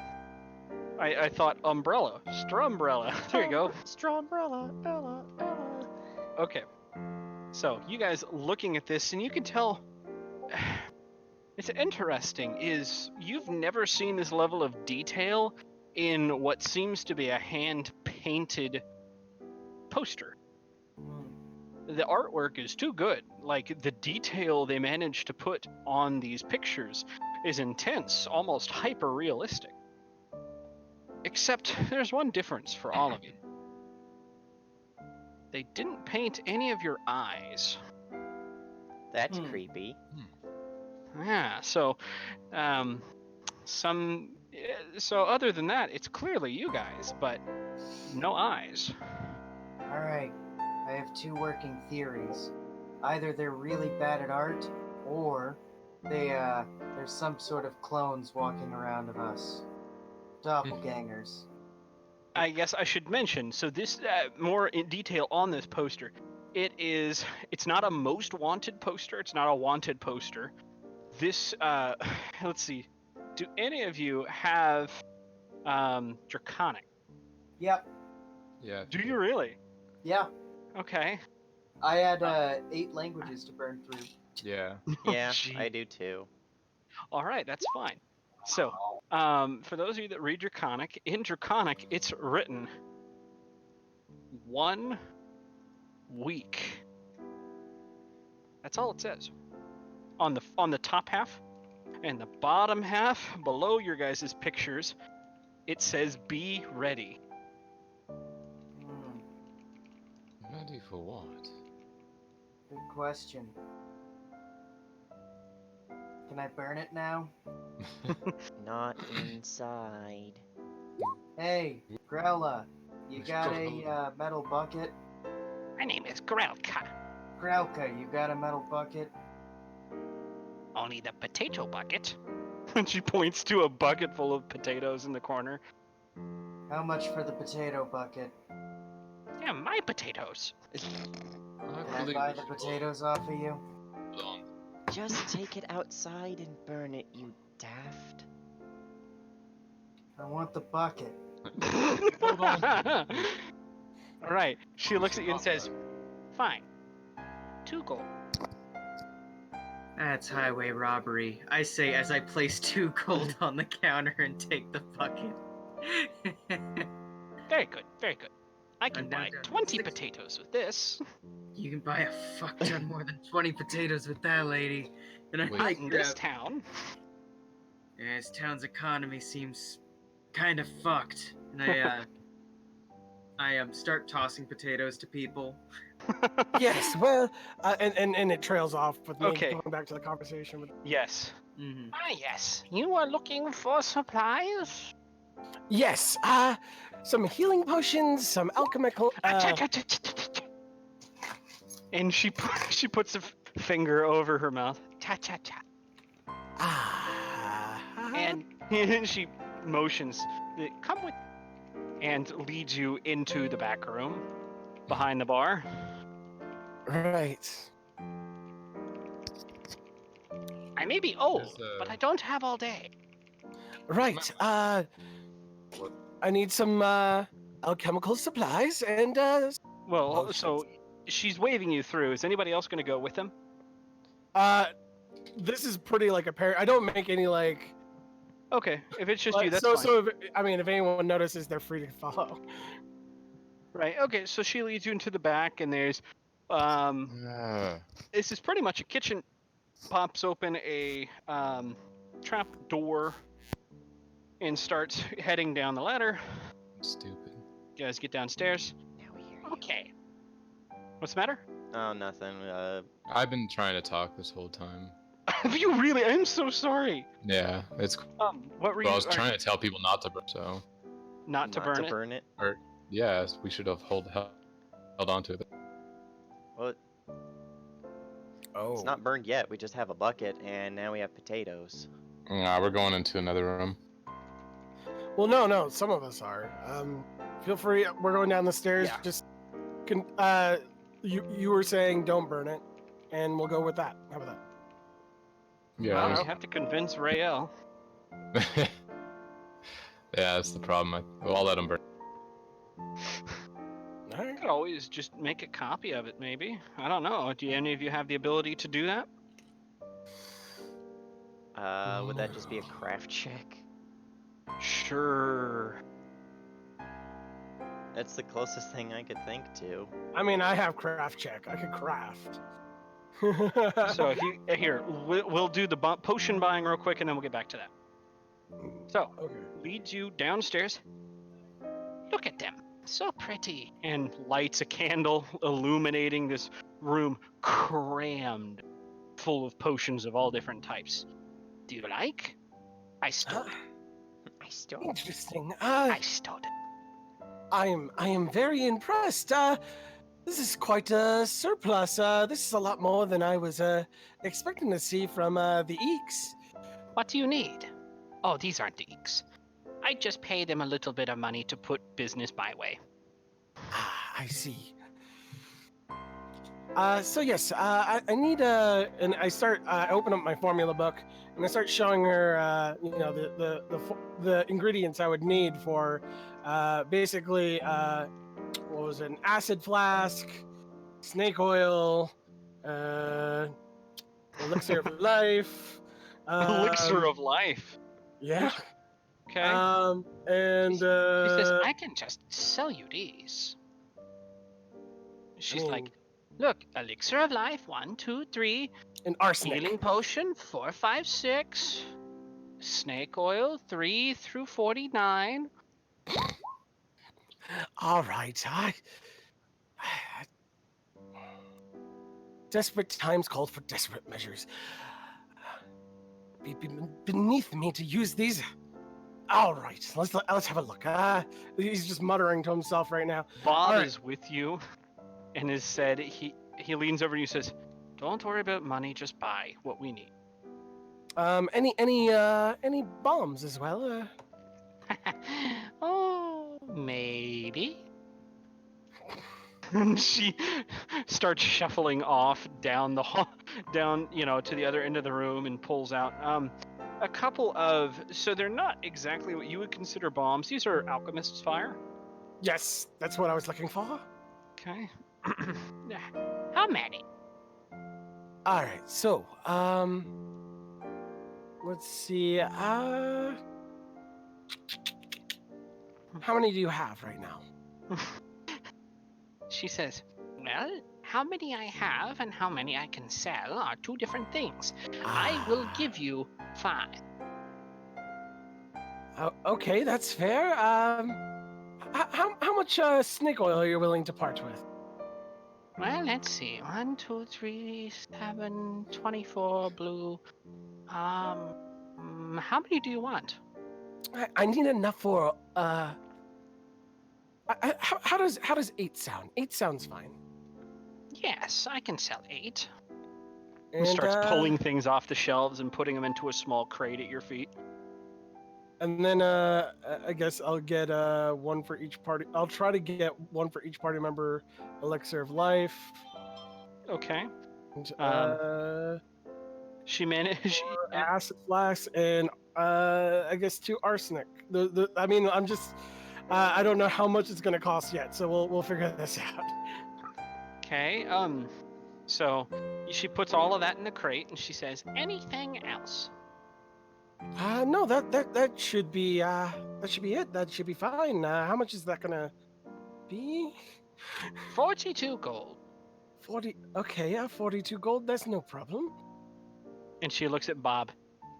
I could put it on your tab, but you already have 3,867 gold on that tab. He looks at her and says, "You know my answer's gonna be, put it on my tab." Okay, this means that you will, with interest at the end of the day, this means that you will owe me 4,382 gold. It's fine, whatever. That's a fine tab. Just- Could buy Like a he just small puts hamlet with that. Jesus Christ. So Bob is nonchalant about it. He says, "All right, is that everything we need? Let's go." that should do. Should and it helps you get this up the staircase or the ladder, as it may be, out of the cellar. It's a lot of equipment. Yes, it is. So you guys head back upstairs too. So, Daniel, your character decided, no, we should don't keep a burn it. copy of it, yes. Keep a copy. Okay. Or just keep it if someone can't copy it. Yeah, I vote that somebody copies it. If anybody has scribing tools, I tried. I do not have I do Crafting. not have scrying tools, but I do have I'm pretty good with my hands. And I'll say So, port of mortar, like I have Havali. like a skill. Real quick, Havali, the copy you made of it isn't bad. I mean, it's not the same, but it's not bad. Yeah, like Havali's no painter, no drawer of any Right. sort, but basically what he did is he took a thin sheet of paper, put it over it, and just traced. yeah. Okay. And Um, you're never going to get the finer details that way, but otherwise it's just fine. Now, JJ, if your character wants to try and make one better, that's just fine too. Could I try to touch it up, maybe? Yeah, I hand him the one I made. And then I go back to eating that baked potato I made with prestidigitation. Nice. Hey, Oh. that's pretty good. Crafting's Yeah. like my bread and butter, so that's why I did He is that. an alchemist. Yeah, I look over at Winkle. I'm like, huh, you are useful. And then he like, So I mean, it's there's a few nuances lost here, but I think this is close enough. as you're talking about that and expounding on it, like he's taking the original, folds it up, tosses it in the empty bucket, pours holy oil on it, and then like flicks his tinder into it and just lights it on fire inside the bucket. Do we Holy smell oil. burnt turkey? Jesus. Yeah, do you smell No, burnt turkey? it burns scarlet. I take the Mm. copy and I fold it up really finely, and I hold it up to like my robes. I'm just like, Petal Blossom, take it to the third pocket on the left, from the second from the top. Oh, yep, I remember this. And then do we see Yeah. the adorable little thing? Oh yeah, Petal Blossom. Picture. Get her up there. That's cute. What is it? It is my Leshy familiar. Scampers out from under my robes, grabs the folded up paper, and scampers. And you see it kind of move towards like the left lower part of my robes, and then move back into like an upper area.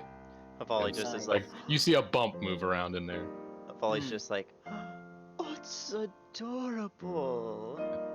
This way, if we find the people responsible, we can make So, sure they know themselves. I do have full cards on the table. I have not been very truthful with you all. No. Ah. Yeah, But, everyone looks at you very just like, Right. So I've been here before, and let's just say I may have ripped off a few people. And Let my me question guess, is, you're selling... Oh, go ahead. out of the game, do I know Brock from my past? Is my question. Brock? So it's one of those things where you've heard of Brock, but I mean you don't know him. Okay.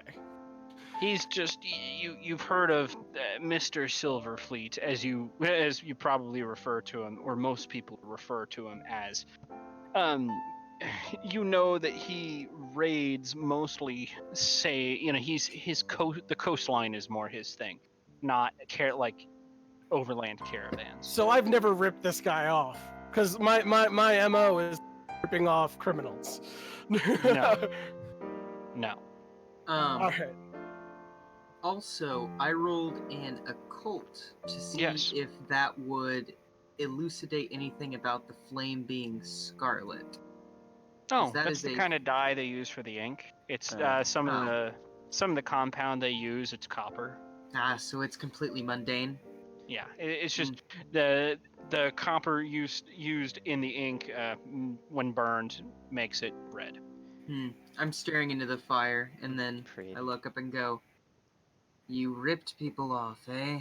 Right, about that. I rip off people who have the misfortune of hurting others, and you know, they all had it coming. You know, it's fine.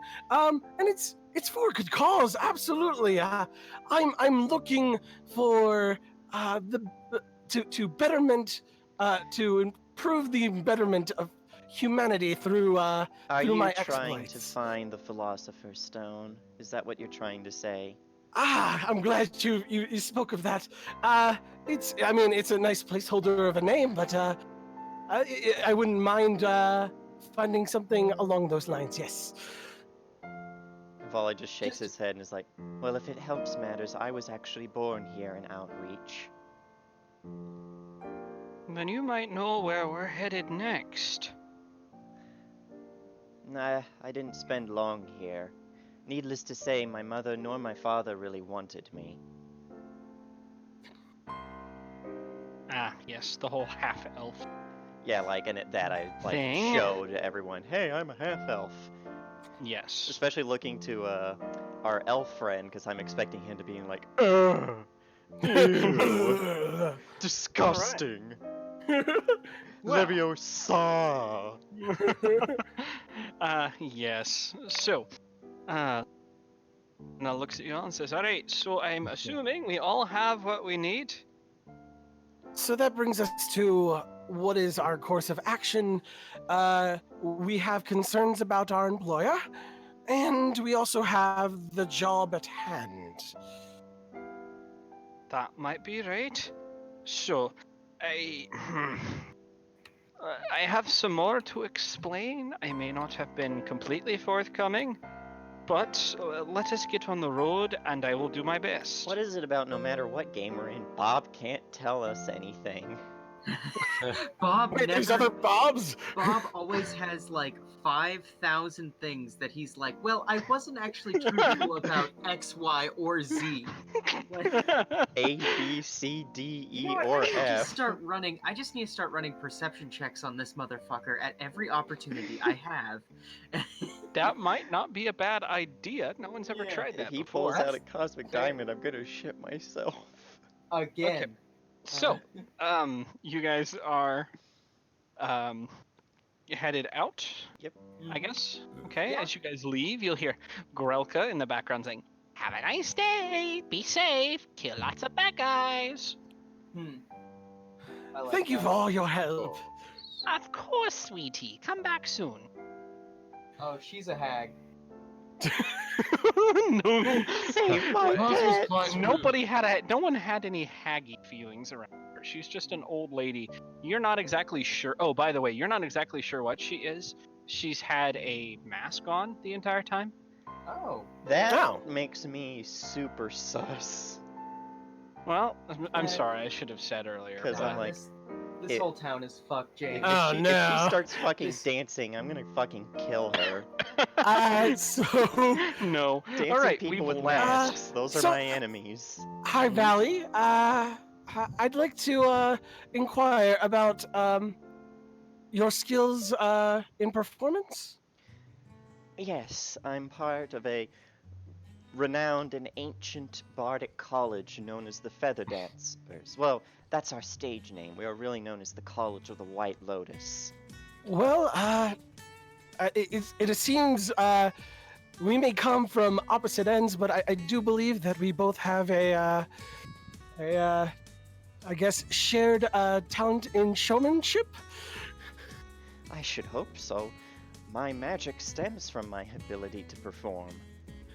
That being said, I was wondering if it comes down to it, if I my and everyone can hear this. I'm more or less saying, well, should my biggest probably asset would be probably distraction.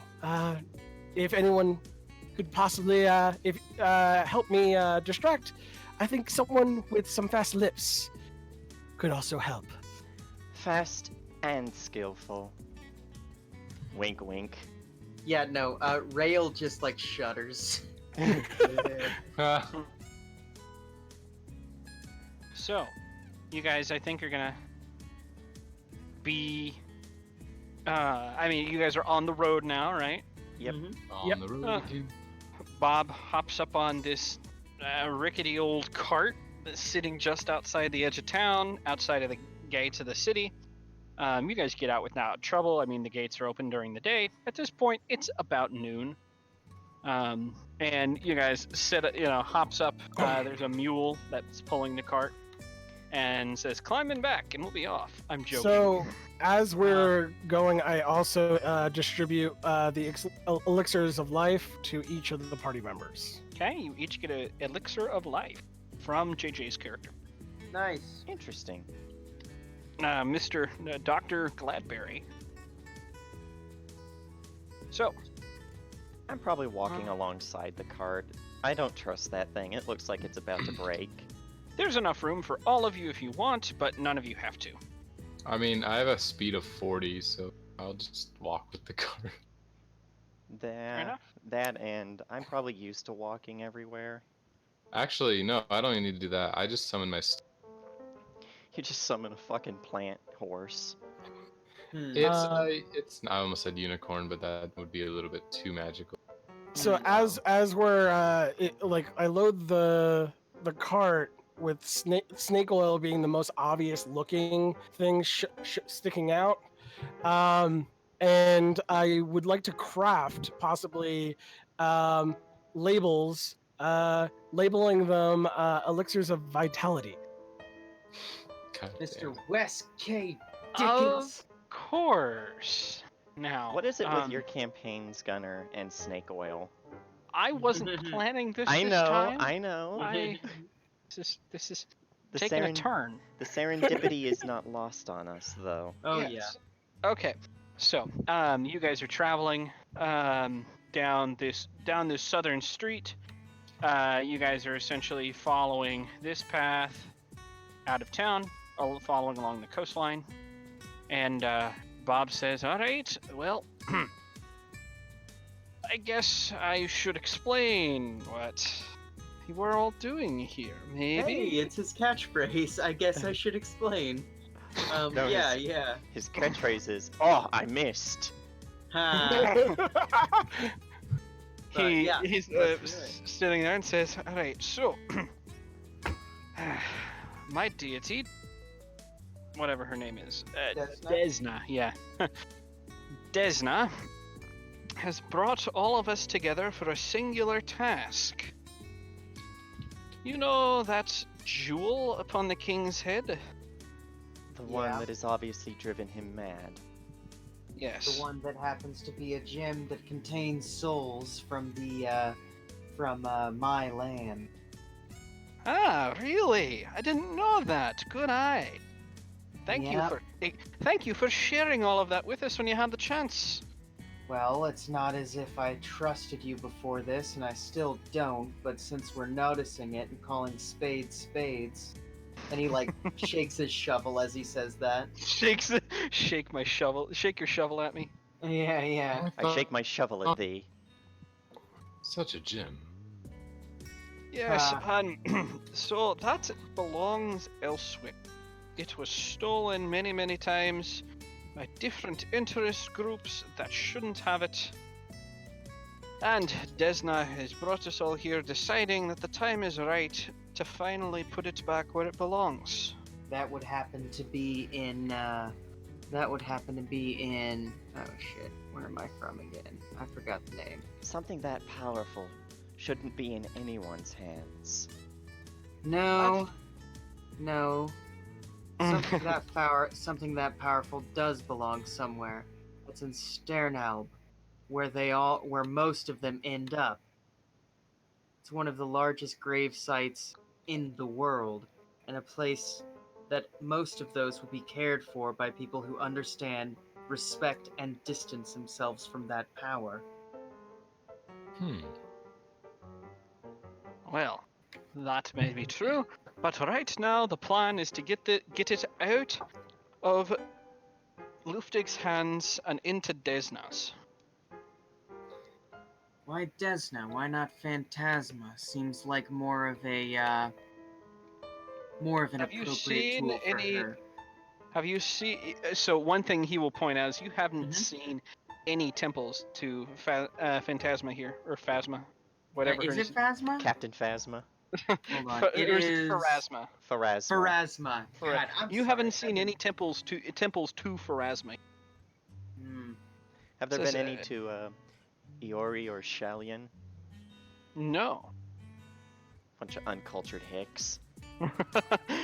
There is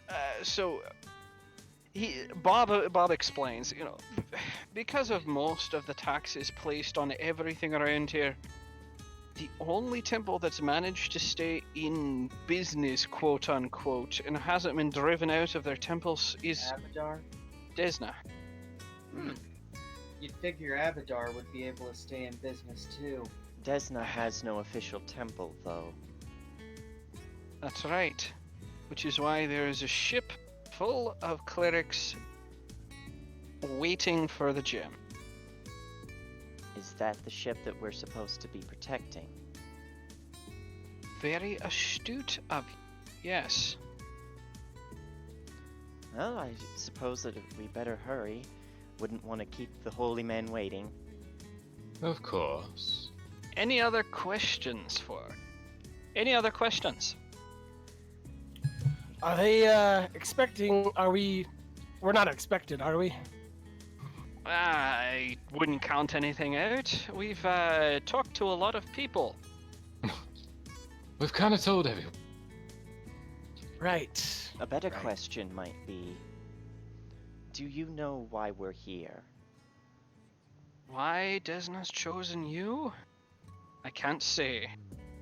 It is a strange thing. If you can talk to her, I would very much like to go back to my troop when this is all done.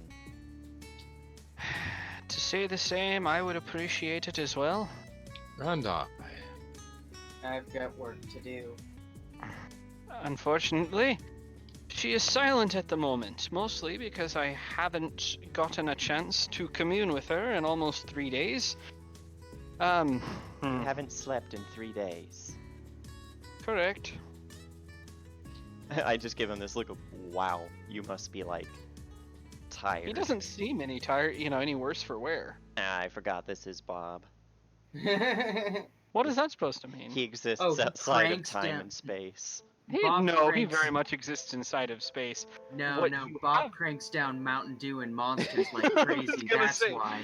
You have noticed that periodically he has been drinking from a flask. Is it his trusty Vault 13 canteen?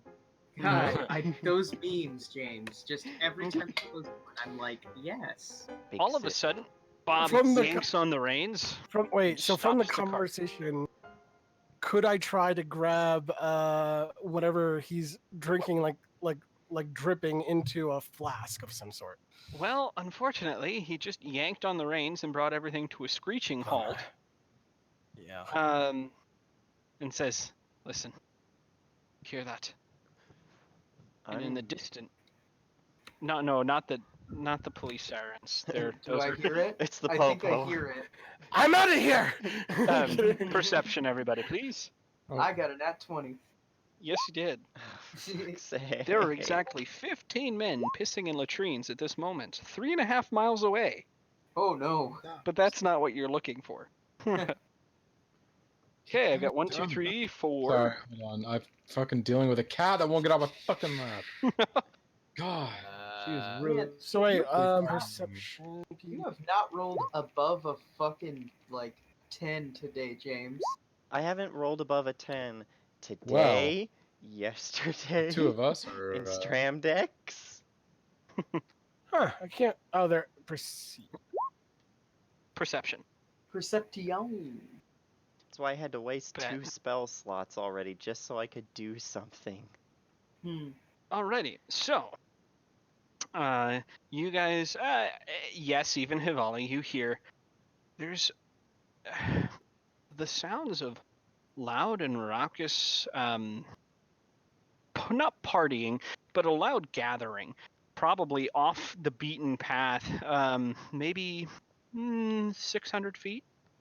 I'm going to draw my commas now, just so I don't have to worry about that later. Okay. Yeah, I'll have my spear and shield ready. Plus, I use them while I dance, so...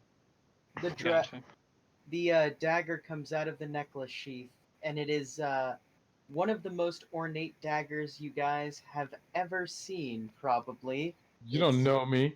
Yeah, that's true, but it's a It's true. very, very nice probably dagger. really is. Just covered in gems and shit. I paid a lot for this dagger. All that for a drop of blood, Mike.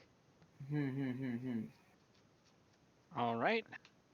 But yeah, I guess I'm going to go sneaking off towards that place, staying in the tree line as much as possible. Okay. Everybody, I guess, roll me stealth if you're, unless it's only one of you going there. I am Bob staying is in. dismounting from the cart. I'm going to stealth, but I'm from a staying with different... the. I'm I gonna guess I'll stealth, get out of but the car. not walk with these guys. I'm gonna go a separate direction. Yeah, it might be smart to do Okay. that. I stick with Bob, so if he stealths, I'll end up stealthing. Okay. So let you guys gently and quietly push through. Let's see. You got 2 stealths. Do I need to stealth? Go ahead and everybody stealth. Oh, okay. Well, I guess except the person staying at the cart. Is that where? I'll No, go. Bob is gonna move with him. You know, Okay, you know what? I'm gonna go just so I have an awareness of the situation. Fair enough. Okay. Did I get And- that? Yeah, no. Let me click on it. Brr. We'll So- say we left an NPC named Scruffy at the cart. All right. Under 1, a 2, 3. minecart. Is that everybody? 1, 2, 3, 4, 5. We missing one more? No, No. I think that Is that every? Okay. Well, Petal Blossoms in my pouch. Or in that's my fine. robe. All right. So you guys Nice. happen upon. Please put your characters up near Bob or on hey, this. Rixo, Oh, Techhead, you alive?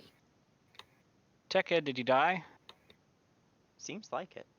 Was he the one streaming tonight? No, Yes. I had to take over. Oh, okay. He looks like he's talking, but he hasn't been talking forever. Mm-hmm. So is life, I suppose. Well, all right. We are just gonna have to keep going. There I am. There I am. So, just gonna say, all right, and you guys. So this is about as close as you guys can get Mm-hmm. without. So you see, there are probably okay. So there are 1, 2, 3, 4, 5, 6 different guards around. People just milling around. But underneath each of these tents, you probably see another 5 to 10 people underneath each of these, about 5 apiece. So this is Say that there's roughly 35 people here. yes, roughly. Damn. And so, there are a lot of people under these tents. A lot of them are eating. A lot of them, at this point, it's probably about 3, 4 in the afternoon. Mm-hmm. You guys have been traveling for a couple hours, but 3, 4 in the afternoon, and they've stepped away for kind of like a late lunch, early dinner. Most of them are eating. Mm-hmm. So, Bob looks and says, "All right, the way I see it," and he's whispering to whoever's to the left of him. I can't see. Gladberry. Gotcha. Well, the way I see it, we either eat for a little while until sundown when everyone's asleep, which is about 4 hours from now, or 4 or 5 hours from now, or we can try and take all 35 of them on our lonesome. Well, Charge! I mean that seems the safe bet. Though I doubt that the rest of the party would be willing to wait that long. It seems. Unfortunately, I don't think the 1, 2, 3, 4, 5, 6 of us are going to be able to take on all of them. Never tell me the odds. I mean, I could try to sell them some snake oil. Ah. I love the actual oil. Have you guys seen I think it's Star Trek 6? I'm just gonna pull a Uhura and just like pop out and start dancing and distract everybody, because apparently that works. No one questions it. Now, so something that you guys do notice, these two right here are full of crates, and as these guys are partying, one of these guards starts walking around tents saying, "All right, that's it, back to work." And people, groaning, start to get up off their feet, and they are moving crates from these two tents to this ship here. I'd like to do a perception I'm check to gonna- see what those crates are, Okay, since I'm pretty close. works for me. I'm also pretty close, but I'm just Wow, gonna. an 11. Go I'm right gonna ahead. use message. I'm gonna cast message over to. I'll do it to Bob. Mm-hmm. I'll go. Ask everyone I can get in, or I can get wherever in the camp. Like, what do you want me to do? Because like I'm pretty far away. Gotcha. Bob. Well, all right. So can Bob talk back to you with this? Yeah, Bob can send one message back. Okay. He says, "I'm not sure yet, but I think we might try and steal onto that ship." That was actually what I was thinking. I'll send a message back to Bob, and I'll go. All right, sounds good. Something to pay attention to. So these ships here, Mhm. they are only loading these crates onto this left ship, and the other one doesn't seem ready to take off anytime soon. This one is in bad repair and is being worked on. It's actually, so it's not in the water right now. This one is brought up into kind of it's not a dry dock, but what they've done is they've put timber down and covered the river bed with this timber, and then used the ship's bilge pump to pump the water out of this kind of makeshift dry dock. Gotcha. Yeah, what do So, yeah. what do these crates look like? Like, what are they carrying? About how much can they hold? Could they theoretically fit an elf or a half elf since we're the big boys? So the thing is, all of these crates are empty. Oh. Almost all of them. Every now and again, you will see some that are packed with explosives, but most of them are empty. I think I'm going to wait until there's a break, like no one's coming or going. And I'm Okay. going to stow away in one of the empty ones and hope they think it's just one filled with explosives. Let's see. Okay, if you guys are willing to sit there, they work there for about 40 minutes before someone calls a break. And then there's, nobody over. And they've cleared out about half of these crates at this point. I'm willing to wait. There's a break right now. I mean, you I guys wait on kind the of party. set. Mm-hmm. Yeah, I wait So, until then. I'm reading a book. So at this point, your guys' objective is pretty clear. To kill everybody here, you just have to knock out the ship that's that they're preparing. Yep. Which is Okay. why I want to stow away on one of the boxes. Okay. Is anyone else going to... Bob will probably move over and try and do the same with you. You're going to need some help getting into the crates either way. Probably gonna go there and like to check out the boxes. I get the same information about the explosives in the empty crates, or do Yes. I need to roll? Okay. No. So tell Yeah. yeah, that's fine. So So these guys are on break time. so What's you that? tell me as I'm looking through the boxes. And did you need me to roll stealth for that, or is that good? You're with Bob at this point. You're okay. Okay. So Okay, I start we have- pocketing explosives, basically. What were you saying, Daniel? I said we have to end. Yeah, What's that? it's 10:42. Mm-hmm. Yeah. We have to end right now? Getting No, Not just like- close. We need to wind down, It's yeah. the warning, yeah. Mm-hmm. I understand. I And then the ship exploded. What?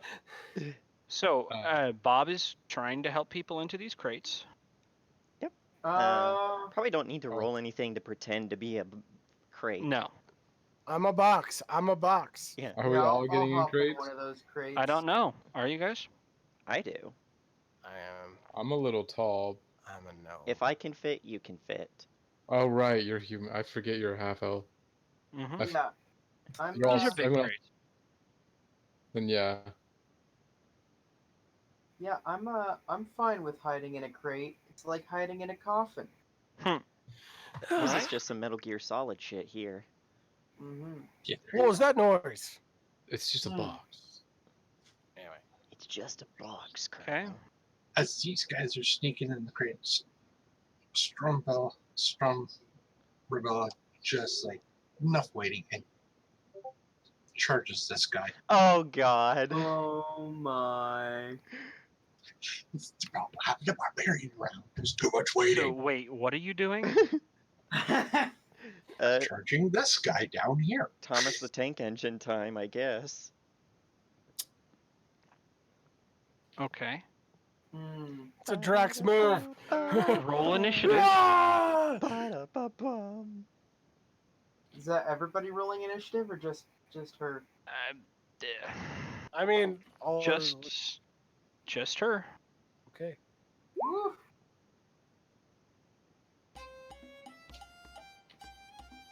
And this music makes me want to join. You've decided. All right, you're gonna get the jump on him. You have your surprise round. Go ahead. So are you? How far are you able to get? Up to 40. Okay. And it's actually this.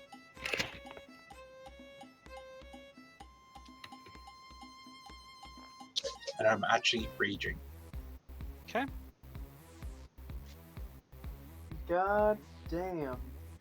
Well- wonder if he's going to get double crit for. Oh well, there we go. Okay. Yeah, he drops. I mean, you just cleave him apart, and you just kind of slumps over with a shriek. As this happens, So you where are the... have what's that? Oh, the crates are over here, right? Yeah. Yes. Okay, just... Can we okay, hear the shriek, or is he? Did he? Did This she muffle it? I don't know. I just bring the axe right down on top of him. Okay, well then, yeah, he just kind of slumps over and falls dead. And this tent right here is full of 5 guards that all see it. And Oh this one. boy. Is also full of 5 guards that see it. And this one. And this one, and this one. Oh boy. Oh boy, we're all gonna die. All right, I would rather not try and get into this right now. Yeah, it's gonna be. I'm a box. I'm a box. Um, Well, there's a distraction. Nobody- We get in the box. To see. nobody sees this, okay? Nobody sees. Hmm? They don't see the kill. Wow. It was a swift, like... It was an run-in execution slice. style, and you probably drag him and hide him into the tree. She probably just At this cleaved point- it into his head. At this point, they start loading boxes, and the boxes that you guys are in. Wow. Hey, where'd Jeff go? Hmm. All right. And so you guys feel yourselves being picked up, carted on boxes. The 4 of you, I guess. Rael's not in it, and Strumbrella's not in it. Yeah, I am. I You're said just- that I was cool with you're hiding over in a here. box. Before You're Oh. over there. Yeah, Okay. drag we me into a do, box because I I said earlier that I was fine with being Sorry, in a yeah. box. So, Yeah. all right, we have Yeah. to get this. Not to get cause this moving. problems. Before So- we do, I send Petal Blossom up in the air. Little tiny flower just kind of flies up. She has a Mhm. fly speed. Okay. All right, Strumbella, what are you going to be doing now? So none of the tents noticed, eh? What's that? None of the people in the tents noticed. No, they're in their water breaks, probably talking, chatting. And at this point, you guys have been loaded into the boat. So just, you guys have been loaded into the boat. And you see them preparing right now to cast off.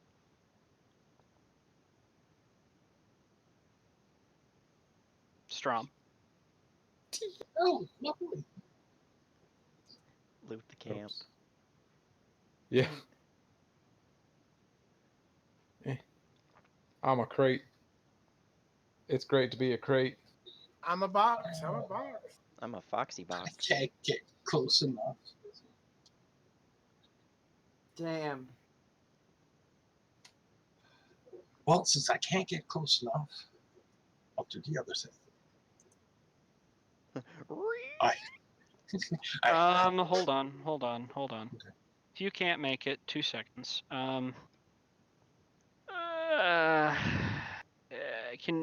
Would you made it if you added an extra 10 feet to your movement?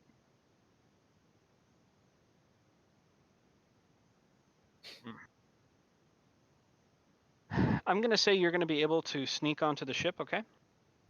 Okay. You're there. Yeah. You're there. All right. my left. You managed to pushes sneak you. onto this ship, and pretty soon you guys feel the ship untether from the. Let's see. Mike, bring your token. Oh god damn it. I thought someone else dragged my token. That's my bad. I'm sorry. No, you're fine. You better be sorry. You feel this ship start to rock and sway and move. essentially cast off and float down the river. Okay, you guys are in like right here. Go ahead and throw tokens out. All right. And you guys probably wait. Oh, Bob Giant the Bob. Giant. Okay, you Bob guys the probably wait Giant. about 5 minutes, and maybe you jump out. I wouldn't jump out immediately. I'm waiting until there sounds to be like a lull, like as few people around as possible. Yeah, 5 minutes. Mm-hmm. The ship Maybe- is cast off. Maybe peek as much as I can. Yes, this is. You guys don't see that many people. You count, as a matter of fact, you guys count 2. Then yeah, I just Oh. want to pop out and get this guy. Okay. Give me a little bit of information. What's that? I was like Petal Blossom, kind of hovering around above, probably on the mast, Yes. holding onto it because she also has a. It's probably because she can telepathically communicate. Okay, you guys Just jump like- out and. All right, roll initiative. Cat, Jesus, why do you have to get in my lap? You fucking. Ooh, finally a good roll. Everybody. Yeah, I'm trying. Sorry. Every time we're about to do something, my cat's like laugh. Sorry, where's initiative again? It's right by It's on perception. middle. Right Yeah, beside Right by perception. perception. Gotcha. I might have rolled perceive, but it's the same roll. All right. So, every single one of you get to go before these people. Wow. So there's one here and one there, and then So, there's one here. Rhea, what you doing? You know, it's times like these. My father told me Cut him. probably. Huh? Cut him. Yeah. Oh, Yeah. well, let's not be too hasty. I was thinking, we just need Yeah. to destroy the ship, don't we? We just need to Yeah, scuttle too the late. ship. Too late. That is gonna be a dagger into this Oh man's boy. back. Let's see. Or not. I like draw the dagger, swing it, but maybe I'm off balance because I hate being on a fucking boat. He misses, and you miss, and yeah, kind of turns Get around this and, one. hey, what you no, what you, and miss. All right. Yeah. I probably Next. should have cast a spell. You but have whatever. you have 2 more attacks. We have 3 Oh, actions. that's true. It's that's a true. -5 to your next, and then -3rd. I'll actually cast a spell. Yep, 2 Um, actions. Yep. So I am going to cast. I'm gonna cast Divine Lance. Let's see here, and because I'm at range for this guy, I don't have to worry about an attack roll. So, or not an attack roll, I don't have to worry about range because this boat's pretty much covered. So now I just have to make a spell attack roll. Give me 1 second. I have to go to spells. Spell attack roll. Oh, We're on the deck, right? Yes. This is the upper deck. Just want to make sure. There's only one. There's no below on this Okay. ship. Okay. all right.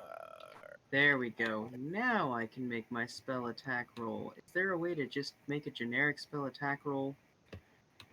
Alright.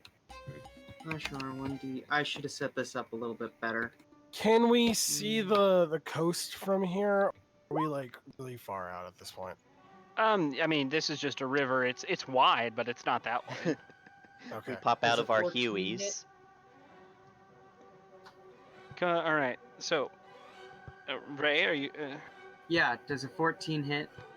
Yes. Okay, so that means I am casting Divine Lance, like I said. There we go. Which Okay. is going to Damage? come out as good damage, 1d8 plus my spell modifier, 9, no, 4. Dummy. There we go. So that's 7 points of. Yeah, he drops. Yay! Hey, Mike, roll another. It's 2d8 now. Oh, it's He 2D8? still drops. Yeah, he's already- cantrip He, to it's your fine. highest spell level. Next. Okay, get off my lap. You're done. Albron. Albron, please. Yep.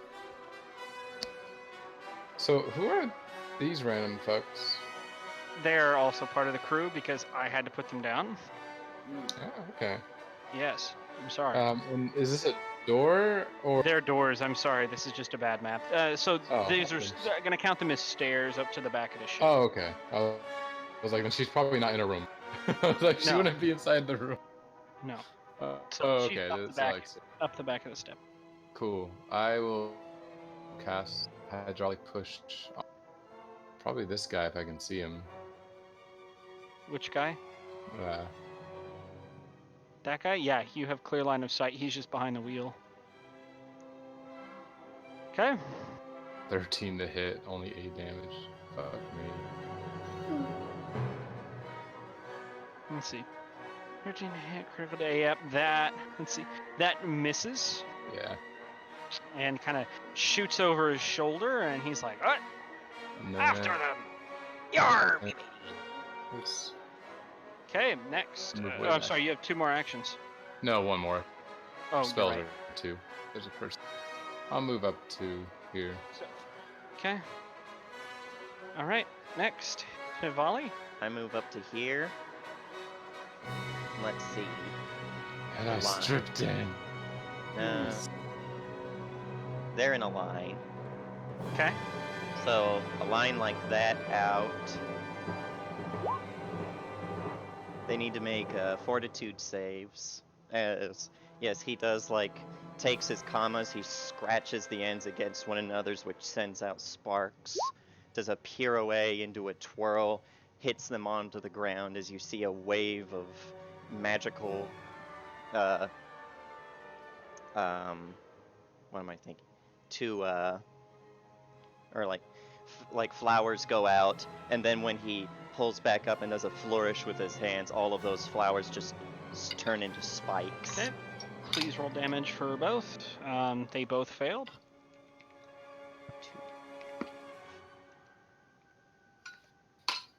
So they both take 5 negative damage and 1 persistent bleed damage. Is a 4 a critical failure or just a failure? Just a second. If it's 10 under your DC, Yeah, then it's a critical fail. So he takes double that. So whoever rolled the 4 takes 10 damage and is taking 2 bleed. Okay, he just drops, just like this guy. Drops. Yeah, all these ethereal thorns just sprout and stab into him, and he's like, "Ugh!" Dead. Yep, and the other guy is not too happy about it either. He takes 5. Okay. Next is going to be Strumbrella. Where'd the guy go here? He died. Oh, I'm sorry. No, he didn't die. Yeah, you hit the wrong I thought one. that was someone else. Sorry, my bad. Go ahead. Since I'm on a boat, I'm using my warhammers instead. Okay. So it doesn't get stuck in the hull. I'm on a boat. So an action to move, and then both warhammers. Ooh.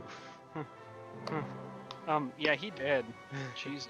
Jesus, Yeah. you do a ton of damage. He died. Why do I rage? You just smashed his face into his skull. He dead. Okay. Next is Mr. Winkle.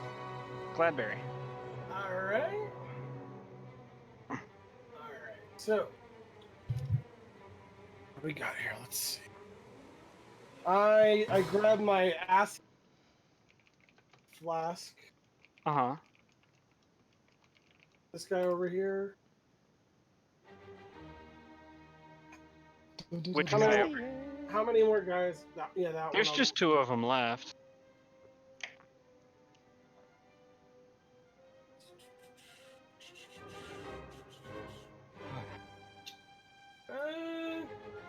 Is that with? If I'm throwing an acid flask, would that be with? Yeah, that'd be fine. for him. That's fine. So...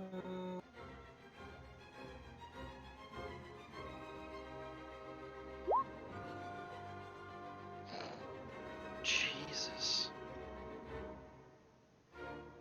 Okay, well, because that's a lackey, it hit, and yeah, he dies screaming as this acid just eats into his flesh. 1 damage? What's that? Oh, crit. Oh, sorry, the crit damage doesn't get. Yeah, no, Oh. he's Oh, not I was very like, happy about gonna this, but kill he's these not guys. dead yet. So One you've damage, moved and you've thrown. You've moved. You've thrown. You have one action if you want it. So in regards So to he's upset. Hold on, Danny. Yes. yeah, I was gonna say in regards to that persistent damage, it's at the end of their turn. Take the damage and then they do a flat to see. Then you keep cutting out. What? Oh, I was saying in regards to the persistent damage with it right now, they'll take it at the end of their turn, and then they do a flat 15 DC roll. Get rid of it. Okay. So that'll be All right. for the acid and the bleed. Mm-hmm. All That's- right. Let's see. All right. So he's pretty upset with me at this point, basically. Yes. I throw another one. So that would take there'd be a hit Minus to that, 5 right? Like penalty. -5. so if I hit it again, will it go down, or like what do I? How You'll do have I? to just manually subtract. Yeah, just Okay. roll again, and then So you a have 10. to beat a. No, you don't hit him this time. It And then that misses. one again on damage. What the Hold, hell? hold on, let me see. Let me make sure that. What's the splash like on those? No, the damage is 1d6. So yeah, it is a. The splash is 1 damage, so it should be 2. Well, I meant So- like, if Oh, you yeah. miss, do you still technically like? Is there splash damage in the sense of you don't have to directly hit somebody? Yeah, I mean, let's see here. Listed splash damage, great animal. Okay, so all it says is it deals 1d6 persistent acid damage and 1 acid splash damage. Okay, so then he would distant- just take the 1, I think. Yeah. Okay. All right. So So be- he's gonna take another acid damage, and then he's gonna have to roll for persistent at the end, right? On his turn. Right. Yeah, on the end of his turn, he'll take So- that roll. Okay. Is that everybody? Yes, I think so. Now it's their turn. It is their turn. All right. Oh. What? I was like, oh wow, I didn't realize I was. Okay. Oh, that's right. So this guy is going to charge at you, mister. And he is going to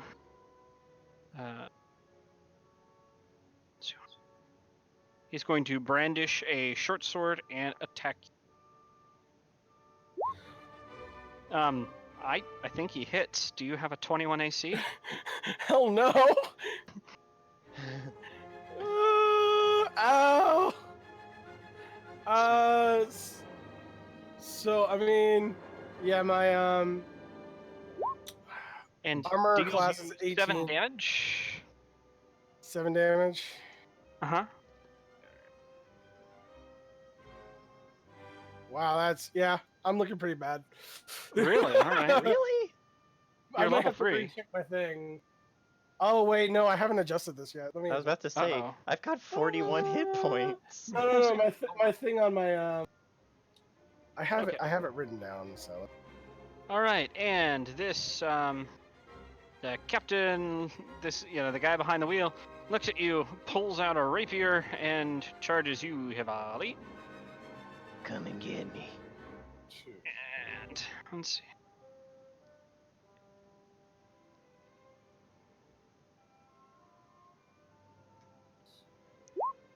Bitch! 17 hit you. Why you mad? Nope. All right, he takes a second swing at you. Let's takes a second swing at you. Just 1 second. Oh, 41. Sorry. 41 minus 7. Yeah.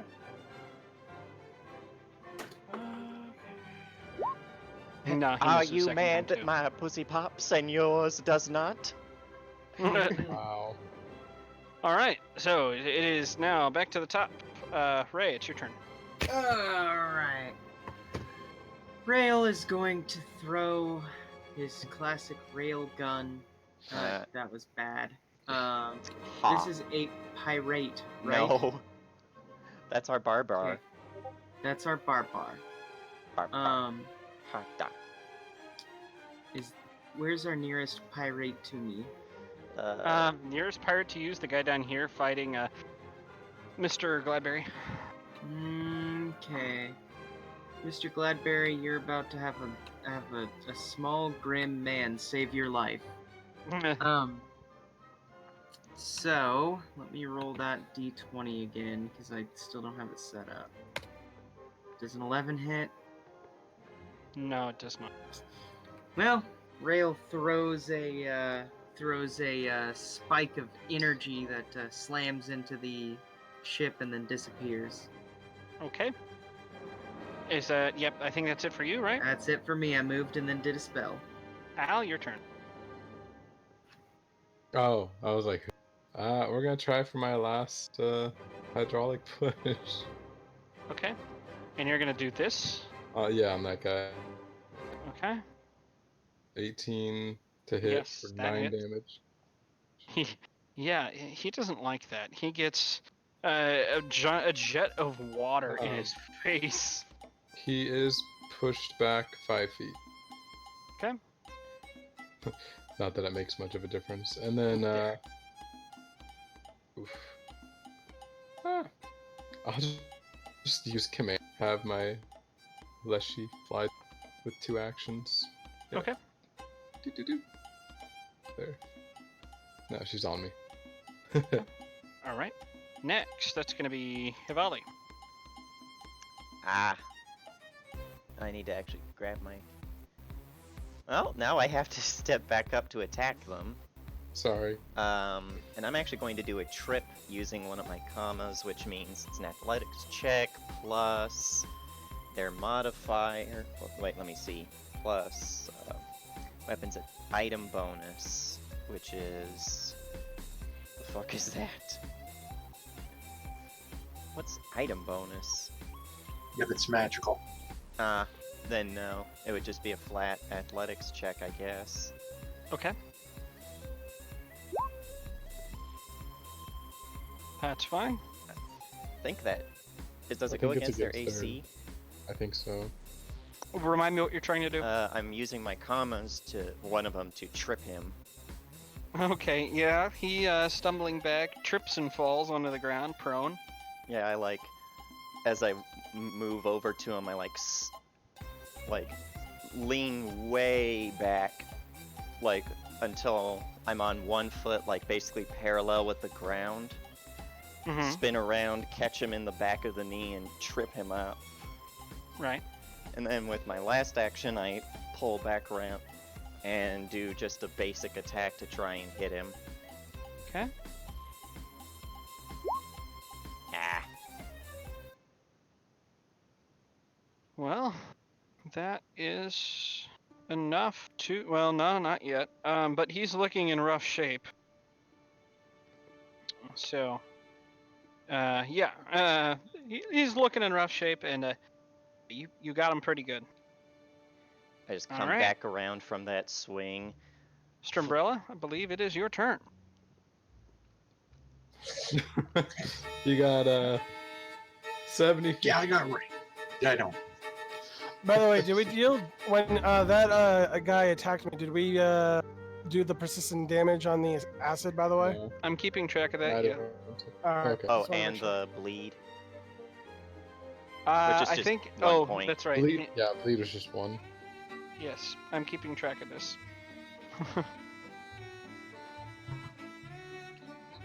Drop a warhammer and open it. Actually, chuck a javelin at that. Okay.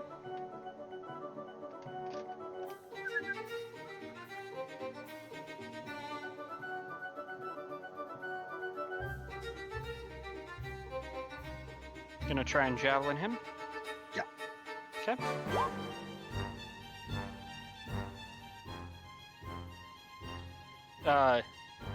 17 Wow. hit. Yes, it does. All right. And you're Hit. aiming for which one again? That one? Yeah, he did. He's fighting, and all of a sudden, a javelin sprouts from his chest and looks down, and shink falls over.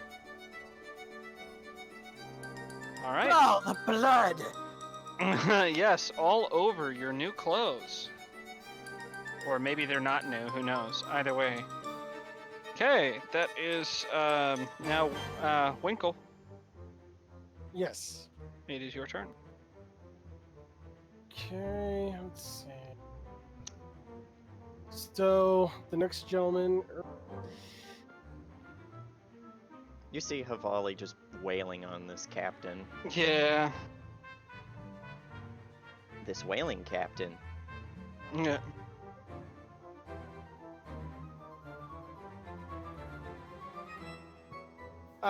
Let's see, how many steps is measure that? What's that? Does it matter, like, I have to go around? Thinking No, about it? none of that's actually there. I'm sorry. Oh, okay. That's fine then. It's just a wheel. So. And, Better not I'll- hit me. Color spray. Use color spray. Color. What? He's just salty. I'm gonna have to. I'm gonna throw another acid flask. Otherwise, I'm gonna light the entire ship on fire, and possibly my teammates. So I'm better off throwing the acid. Go ahead.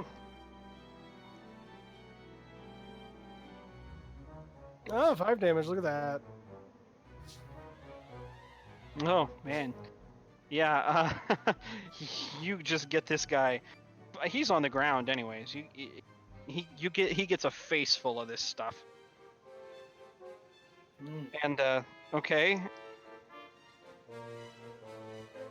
Is that it? Let me see.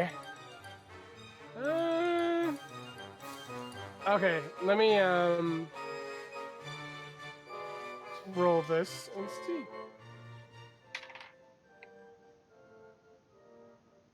Okay, okay, let me try it.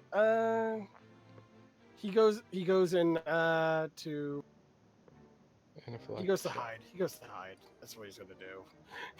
He's like he's already dealt enough pain. So Okay. all right. You're gonna hear. All right, it is his turn now. You're gonna hear through muffled, just muffled pain. I yield. I yield. And lets go of his weapons and is laying on the ground. I yield. Oh fuck. I think I can. Oh fuck. No. I don't think I can end the persistent damage. But Neither I'm not can, gonna neither can attack I. him. He's You he's can- got acid by the on him. way, this is the end of his turn. That Oh, person hey, damage. roll. You can roll a DC 15 to help him. Oh, what was that? Just what skill? It's just a flat DC. Like that, everyone can do it to help an ally. Or Well, you so know, it's just a his turn. 1d20? Unfortunately, before you guys get a chance to help him, he dies from that his- one bleed damage. Yeah, it's like the acid doesn't get him, and then just a one drop of blood comes out and he goes, Yeah. Yes, Yeah. Is he dead? he's dead. yeah, like, you see Havali, like, do this flourish with his commas, and then he bows to everybody. All right. I go So- around and consecrate the bodies. All right. It's your I go collect my javelin. I Now, start very- rooting around Yes, I'm going to just very quickly tell you guys what's going on. Don't mean to railroad this, but we are you're a good. little bit long. So, you guys do find several hundred gold, about 750. So you guys are going to find crates that were already on the ship, not the empty stuff, but the crates you guys find here up on the top are full of furs, skins, and tools. there are 3 sacks of jewelry, probably from a last, Raid. Heist, whatever you want to yes, call from it. their last heist or whatever. And you guys, on him, you find this note. It's written in this horrible chicken scratch. Oh no. Very reminiscent of what you guys were reading. It says, boat leaves tonight at 10, unescorted. Leave cargo, take valuables, no murder this time. Leave. My cut in dead drop. Sorvald.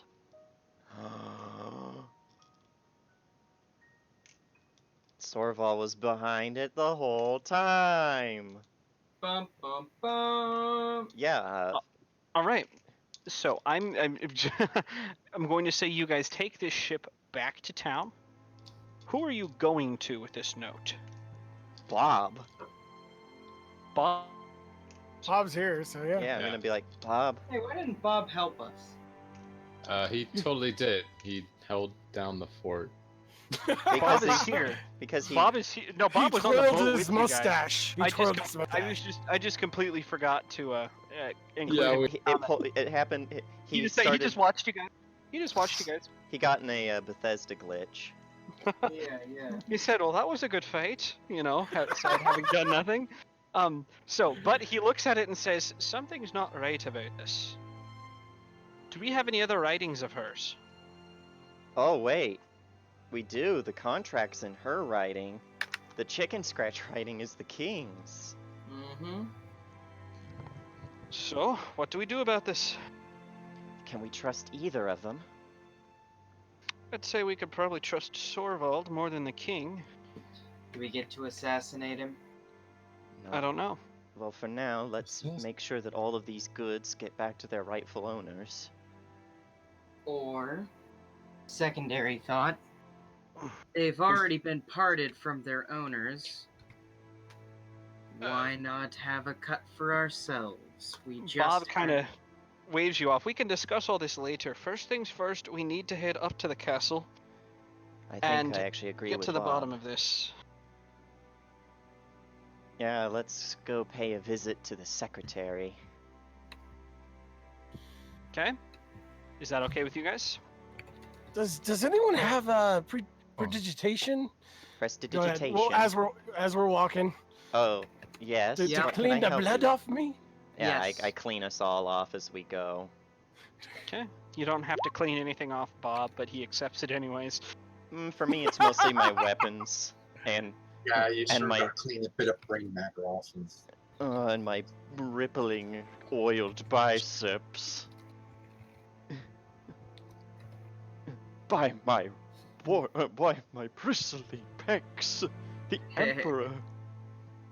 Alright. Sorry. Okay.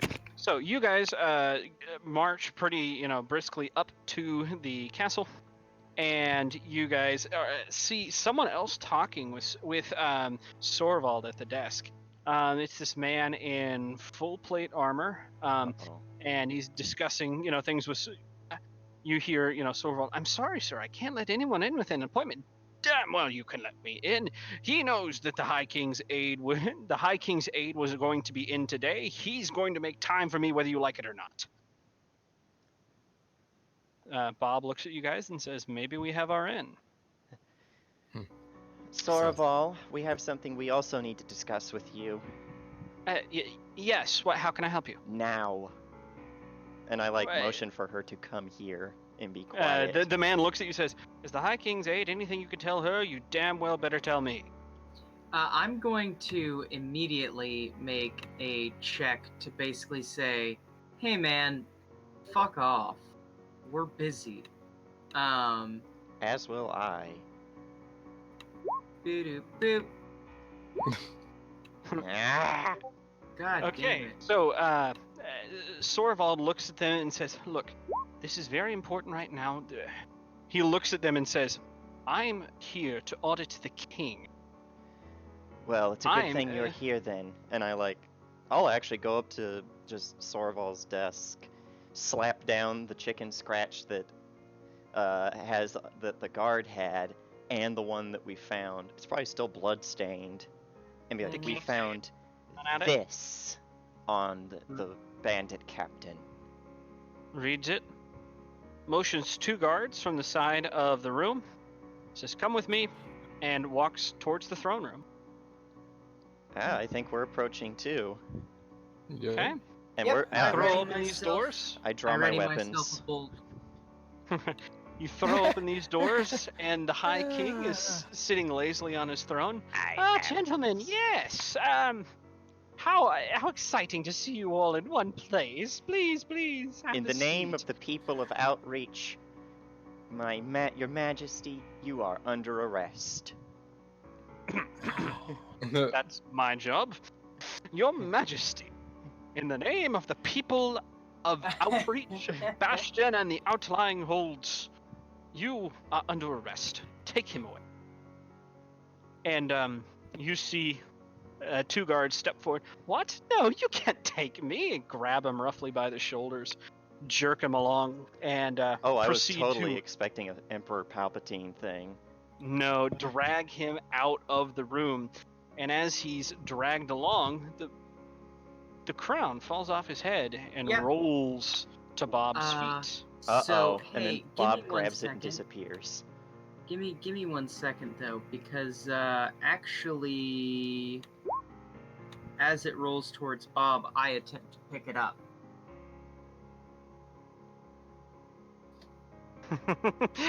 All right, I'm gonna have to roll a counter. I'm sorry. All right, that's fine. Here, I'm gonna secret roll because Secret yes. DM rolls.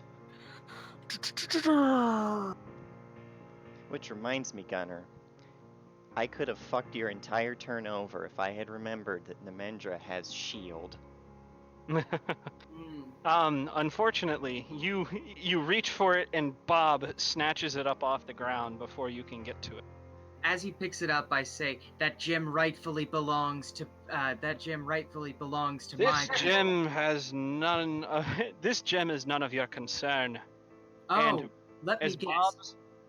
Bob's hand He's touches fucking using us. He as grabs it and Bob's disappears. hand touches the glowing gem, there's a bright flash of light blinding everyone present. Each of you feel yourselves being rent apart by forces unseen. Oh, we're dead. You start to turn before your eyes to your very eyes to ash, and as each person fades away, Bob, is the last one to fade. The last thing he says before disappearing is, "And so it is done. By the gods, I hope to see them again." And then we're back in the tower. The rain is pattering on the roof, and the thunder is rumbling in the distance. The man hunched over the old tome sighs, rubs his eyes, and leans back in his chair. Stroking his beard, he stands and walks over to the window and gently opens the shutters placed across the window. The inky blackness hides everything beyond a few feet, but as the view pans downward, you can see that the spire descends into the inky blackness. The now open windows allow in the taste of sea air, and the man throws off his hood. One cannot see his face, shrouded in the darkness. The man sighs and straightens, releasing his hold on the ledge and shutting the window. "One more tonight, I think. I must be getting close. I simply must." Striding back over to the desk, he replaces his still burning candle with a new one from the desk drawer. As the flickering light settles, the man sighs and turns the page. "I will find you, friends. We still have much to do. Once we are reunited, we will finally be able to finish our quest." Pausing, the man pulls a weathered tablet on the table towards him. On the table is a shockingly realistic yet terribly faded image of what can only be described as an adventuring party. In the middle, there's a dwarf with a flame-red beard brandishing a warhammer, flanked by a tiefling wearing a skull on his shoulder, what looks to be a half-orc wearing plate mail with some sort of symbol emblazoned on his breastplate, with an elf with skin dark as night, a bow in her hands, and a halfling holding a pouch high above her head. All have sincere smiles on their faces, the faded tablet giving them an almost ghostly appearance. "Soon," the elderly man whispers. We see his face for the first time and realize this is not a man at all, but a dwarf. We see a glimmer of something in his eyes as he pushes the tablet away and pulls the tome toward him once again. As our gaze returns to the tome, a single drip of water appears on the pages. Scene fades to black. Well, was I my think this is a perfect boy. time to start doing sign-offs. Let us Question. start. What? Hold on. Questions at the end, please. We will start with Mike. Hi, everybody. My name is Mike. Also known as Win 5 Get 1 Free. I'm going to do a mostly semi-incomplete thing tonight because I'll plug all of our social media once we do the Justice Grab Bag. So you can catch me on Mondays where I get to play Sluff Left, a lovable rat man who is finally reunited with his family. Hi! You can also catch me on Tuesdays where I play Tiff Libre, the lovely cinnamon bun who was played by our DM last time. Good job. Hi! You can catch me on Thursdays where I'm running Legacy of Stram decks with all these goofballs, getting everything all set up. And they just had a World Legacy Reveling thingy prophecy. There we go. Hey, you can also catch me here in about 15 to 30 minutes where I will also be playing Eastern Bloc in Justice Grab Bag. You can also catch me on Sundays every other Sunday where I'm playing Linnea Keyless, and on Fridays you can catch me whenever I'm playing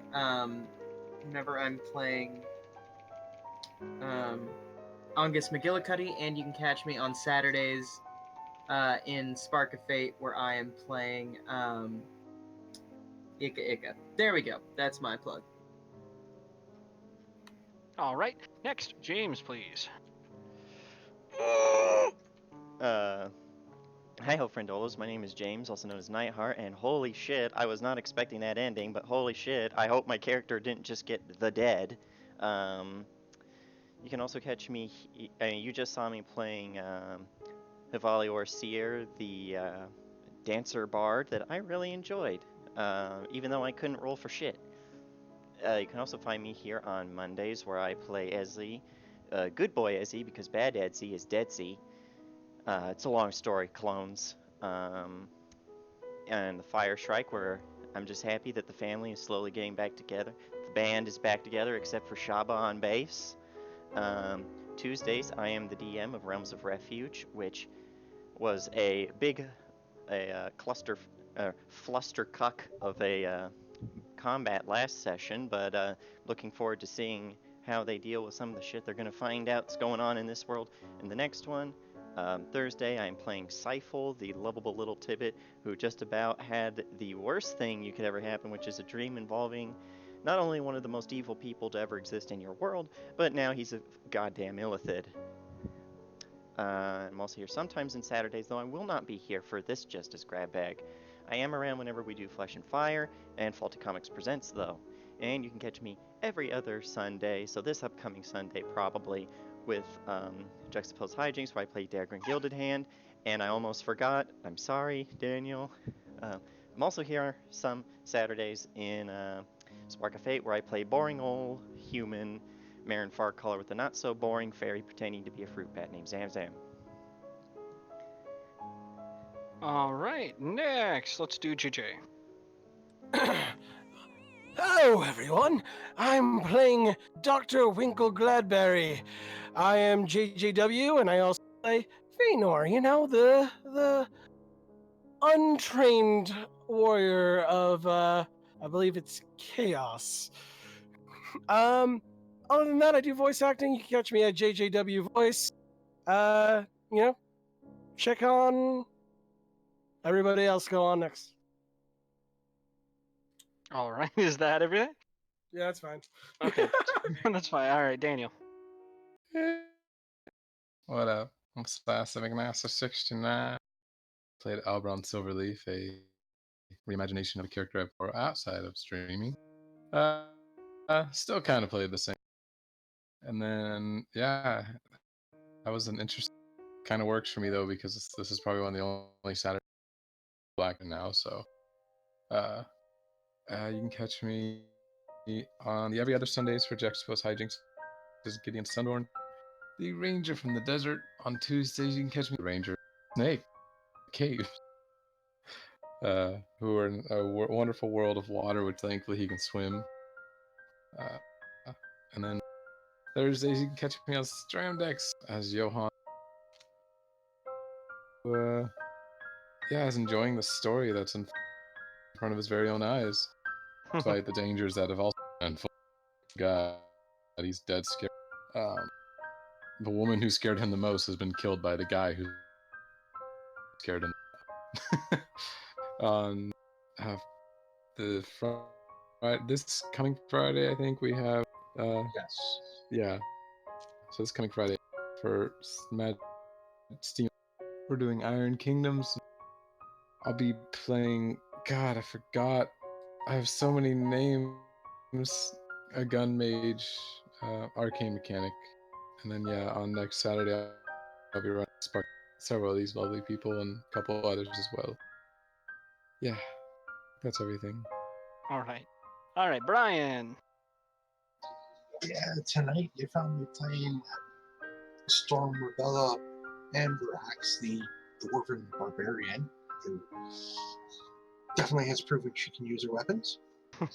On Monday, you can find me playing Lysin, the strict soldier that has now come in with complete contact with the entire Fireshrike crew and has let the captain know what her ulterior motives are. So that should be interesting to see how that plans out. On Tuesday, you can find me playing Althona, the Forest Druid, who is learning that she can talk down very large elemental creatures, so it's going to be fun. I'd like to see what's next after the Leviathan. On Thursdays in Legacy of Strandax, you can find me playing Hadra, the genie, that now is very happy that we were out of being locked in the temple by the fallen rebel. And this Friday coming up, I will be running Steam and Magic, and I will definitely have more about that on Monday. So until then, see you later.